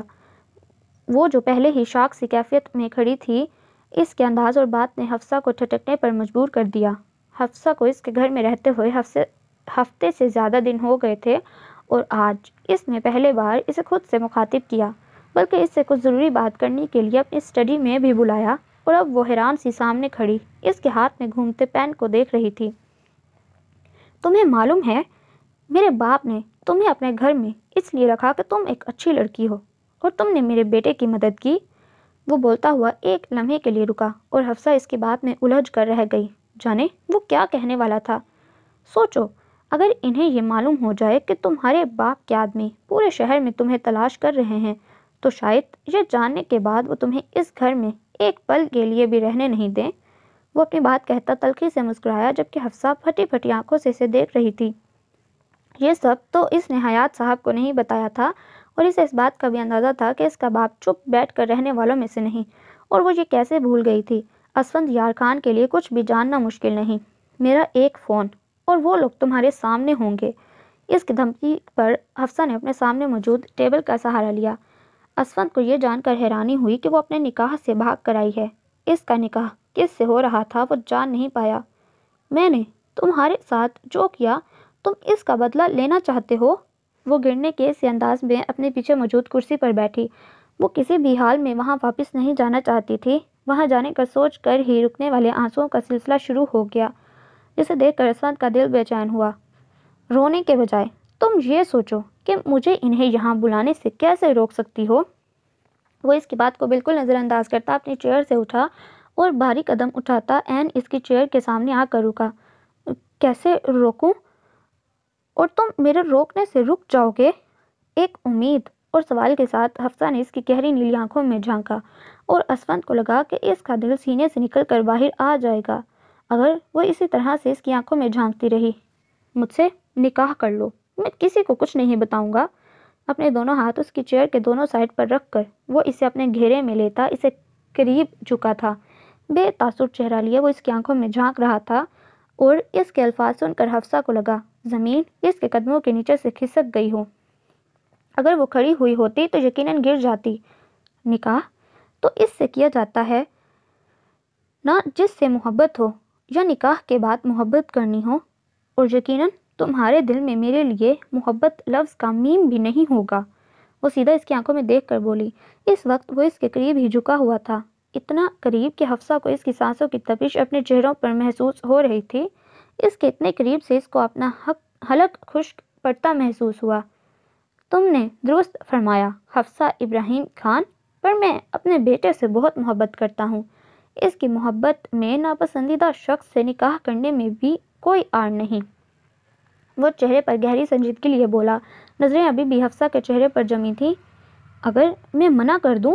اس نے اپنے نچلے ہونٹ کو دانتوں کے نیچے دبایا۔ اس کی یہ حرکت اسفند کی نظروں سے پوشیدہ نہ رہ سکی۔ یہ نکاح کرنے کے علاوہ تمہارے پاس کوئی راستہ نہیں، پھر بھی میں تمہیں 5 منٹ دیتا ہوں سوچنے کے لیے۔ اچھی طرح سوچ لو۔ وہ سیدھا ہوتا بولا اور اپنی کلائی پر بندی گھڑی کو دیکھا، جیسے بتا رہا ہو اس کا ٹائم شروع ہو چکا ہے۔ اس نے بہت دماغ سے کھیل کھیلا تھا۔ وہ حفصہ کے سامنے جھکنا نہیں چاہتا تھا، بلکہ اس نے حفصہ کو ایسی مشکل میں ڈال دیا تھا کہ وہ اب اس کے سامنے جھکنے پر مجبور تھی۔ کہاں لے کر جا رہے ہیں آپ مجھے؟ اس کی روئی روئی سی آواز مصطفیٰ کے کانوں میں پڑی، مگر وہ اس کے سوال کو نظر انداز کرتا لمبے لمبے ڈگ بھرتا تیزی سے اس کی کلائی تھامے سیڑھیاں اتر رہا تھا، جبکہ حورین کو اس کے قدم سے قدم ملا کر چلنے میں کافی مشکل کا سامنا کرنا پڑ رہا تھا۔ میں آپ سے کچھ پوچھ رہی ہوں، کہاں لے کے جا رہے ہیں آپ مجھے؟ وہ اس کی چوڑی پشت کو دیکھتے ہوئے بولی، مگر وہ اس کے سوال کا جواب دینے کے بجائے اس کی نازک کلائی پر اپنی گرفت مزید سخت کر چکا تھا۔ اس کی سخت پکڑ سے درد کی وجہ سے حورین کے منہ سے کراہ سے نکلی، جسے وہ فوراً ہی دبا گئی۔ پچھلے ایک ہفتے سے دونوں کے درمیان بات چیت بالکل بند تھی۔ حورین نے داؤد صاحب سے یہ تک کہہ دیا تھا کہ اگر مصطفیٰ نے اس کا نکاح کرانے کی کوشش کی تو وہ خود کی جان لے لے گی۔ مصطفیٰ نے جب یہ سنا تو وہ سختی سے اپنے لب بھینچ کر رہ گیا۔ اس لڑکی کی ضد دن بہ دن بڑھتی جا رہی تھی۔ آج اس نے سوچ لیا تھا کہ وہ اس کی ضد کو توڑ کر رہے گا، اس لیے آج وہ اسے وہاں لے کر جا رہا تھا جہاں حورین کو جانے کی اجازت نہیں تھی۔ اگر آپ میرا نکاح زبردستی کروانے کے لیے لے جا رہے ہیں تو میں پہلے ہی کہہ رہی ہوں اس کا انجام اچھا نہیں ہوگا۔ آپ پچھتاؤ۔ اس کا جملہ منہ میں ہی رہ گیا جب وہ اسے اپنے ولا کے پچھلے حصے میں موجود بیسمنٹ کے سامنے آ کر رکا تھا۔ یہ وہ جگہ تھی جہاں مصطفیٰ نے اس کو آنے کی کبھی اجازت نہیں دی تھی، اور آج وہ اسے لیے یہاں کھڑا تھا۔ وہ ناسمجھی سے اسے دیکھنے لگی۔ اندر جو ہوگا اسے دیکھ کر تم پچھتاؤ گی کہ تم نے مجھ جیسے شخص سے محبت کرنے کی غلطی کی، اور اپنا فیصلہ بدلنے میں دیر نہیں کرو گی۔ وہ ایک نظر اس کی طرف دیکھتا اس کو اپنے ساتھ کھینچتا اندر داخل ہوا۔ جیسے ہی وہ اندر داخل ہوئی، وہاں کا منظر دیکھ کر حورین کا اندر کا سانس اندر اور باہر کا باہر رہ گیا۔ سامنے ہی اس کا نیا باڈی گارڈ اور مصطفیٰ کا ایک اور آدمی اس کے پرانے والے باڈی گارڈ کو بری طرح پیٹ رہے تھے، جبکہ وہ کرسی پر بیٹھا درد میں کراہ رہا تھا۔ حورین کو ان لوگوں سے وحشت ہو رہی تھی۔ پلیز مت مارو اسے، خدا کے لیے چھوڑ دو، اب روکو ان لوگوں کو۔ وہ وحشت بھری نظر سے اپنے سامنے چلتے منظر کو دیکھ کر مصطفیٰ کی جانب مڑ کر حلق کے بل چلائی، جس کی نظریں بھی اسی منظر پر تھیں۔ ایک ہاتھ اپنی پینٹ کی پاکٹ میں ڈالے وہ بڑے سکون سے کھڑا یہ سب انجوائے کر رہا تھا۔ ہی بیٹریڈ می، وہ اس کی سزا مل رہی ہے اسے۔ وہ اس کے ڈر اس کی چیخ کو نظر انداز کرتا اس کے قریب بڑھا۔ نظریں ابھی بھی اسی منظر پر تھیں جہاں اس کے دو آدمی اس شخص کو بری طرح پیٹ رہے تھے۔ اس کا لہجہ بالکل برف کی طرح سرد تھا، جبکہ آنکھیں قہر برسا رہی تھیں، اور وہ جانتی تھی اس کے لہجے کو اور اس کے انداز کو وہ جان چکی تھی۔ اس وقت اسے اپنے پیچھے کھڑے اس شخص سے وحشت محسوس ہوئی۔ پلیز میری وجہ سے اس کو سزا مت دیں، یہ مر جائے گا۔ وہ اس بار روتی ہوئی اس کی جانب پلٹی۔ حورین کو لگ رہا تھا کہ جونی والے واقعے کی وجہ سے وہ اس کے پرانے والے باڈی گارڈ کو سزا دے رہا ہے۔ اسے تمہاری وجہ سے نہیں، اپنی گستاخی کی وجہ سے سزا مل رہی ہے، وہ سخت انداز میں بولتا آگے بڑھا۔ حورین پر نظر رکھنے میں اس کا پرانے والے گارڈ بھی ان لوگوں سے ملا ہوا تھا۔ وہ چاہتا تو اس کو یوں ہی ختم کر دیتا، پر وہ حورین کو بتانا چاہتا تھا کہ وہ کیا ہے۔ چھوڑ دو اسے، وہ مر جائے گا، آپ کسی کو بھی سزا دینے کا حق نہیں رکھتے۔ اس بار اس کی آواز میں درد تھا۔ وہ اپنی نظروں کے سامنے کسی کو یوں زخمی ہوتا نہیں دیکھ سکتی تھی، جبکہ مصطفیٰ اس کی بات کو نظر انداز کرتا آگے بڑھا اور اپنے آدمی کو ہٹا کر اتنی طاقت سے اس گارڈ کے منہ پر مکہ مارا کہ وہ شخص کرسی سے گر چکا تھا۔ ناک اور منہ سے خون بہنا شروع ہو گیا۔ مصطفیٰ نے پاس پڑی اس لوہے کی کرسی کو اٹھایا اور حورین کی طرف دیکھا، جو دیوار سے لگی کھڑی وحشت زدہ نظروں سے اس کو دیکھ رہی تھی۔ اس کے لیے مصطفیٰ کا یہ روپ بالکل نیا تھا، اور مصطفیٰ بھی اس سے اپنی اصلیت چھپانا نہیں چاہتا تھا۔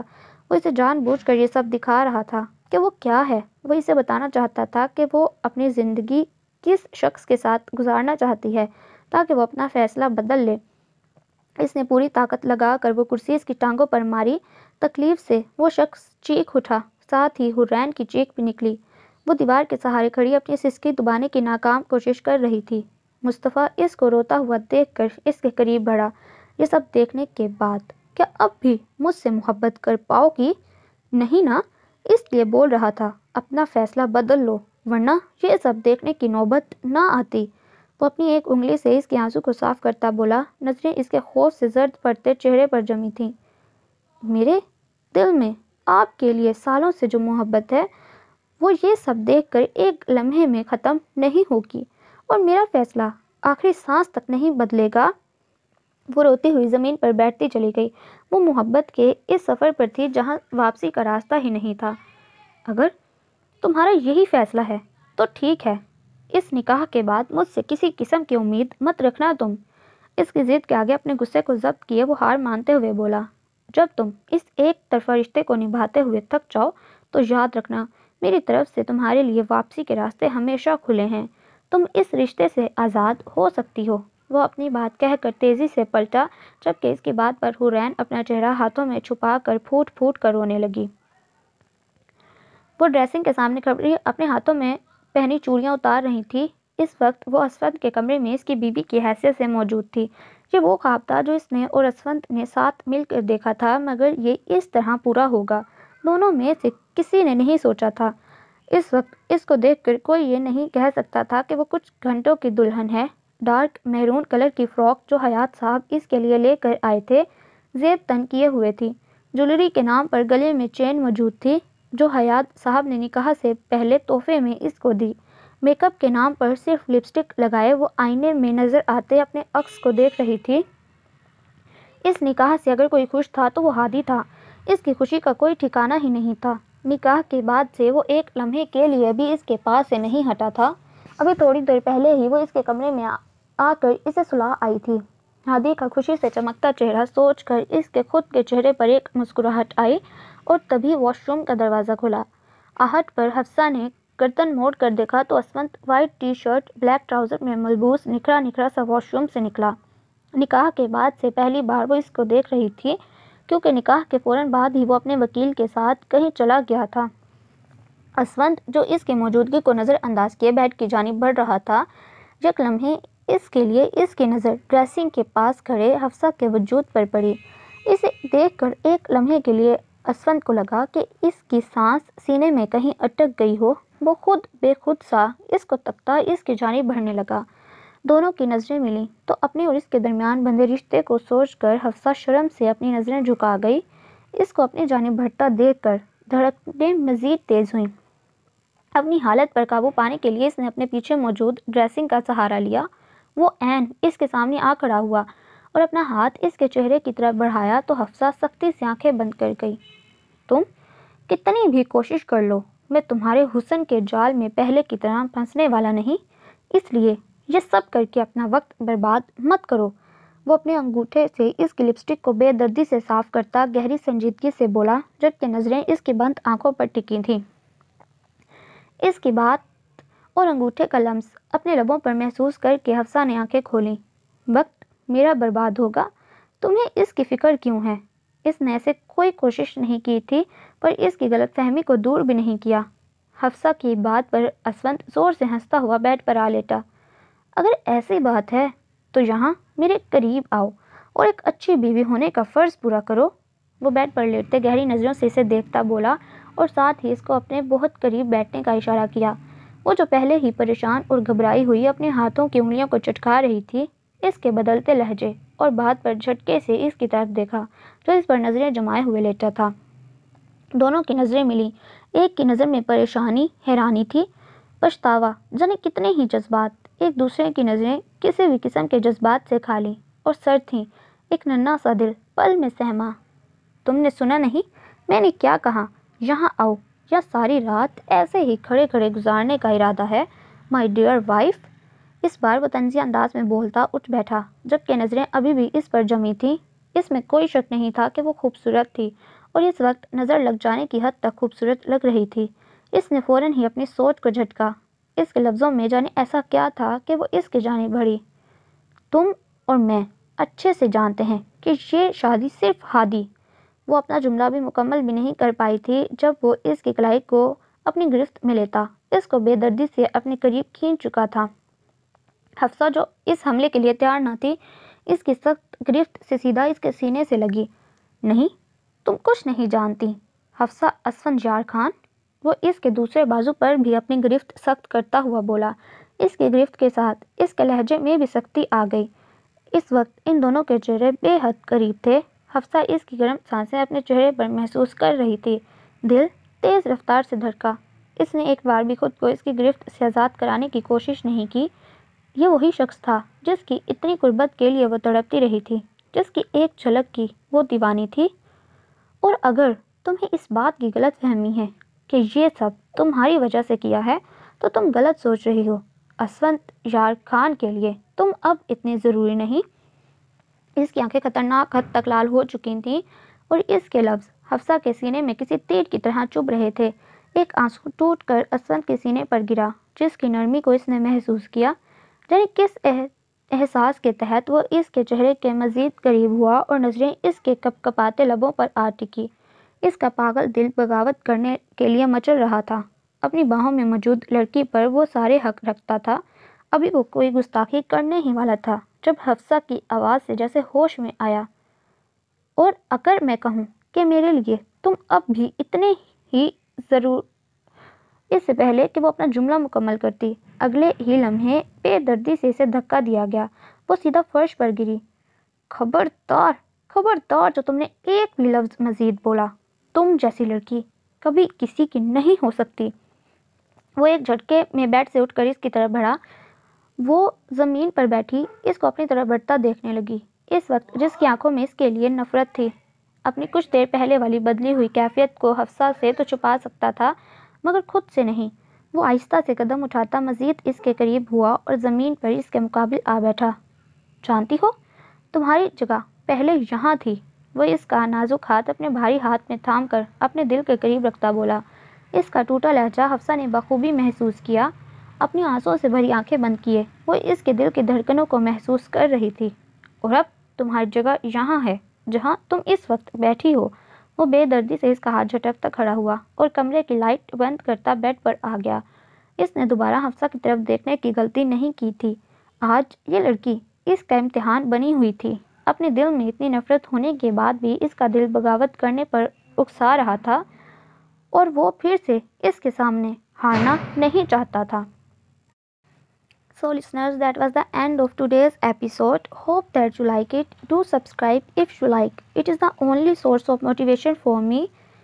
اب سبسکرائب لازمی کر دو یار اور لائک بھی کر دو۔ بہت جلد ملتی ہوں ناول کی سیکنڈ ایپیسوڈ کے ساتھ۔ تب تک کے لیے اپنا بہت زیادہ خیال رکھنا، مجھے بھی دعاؤں میں یاد رکھنا۔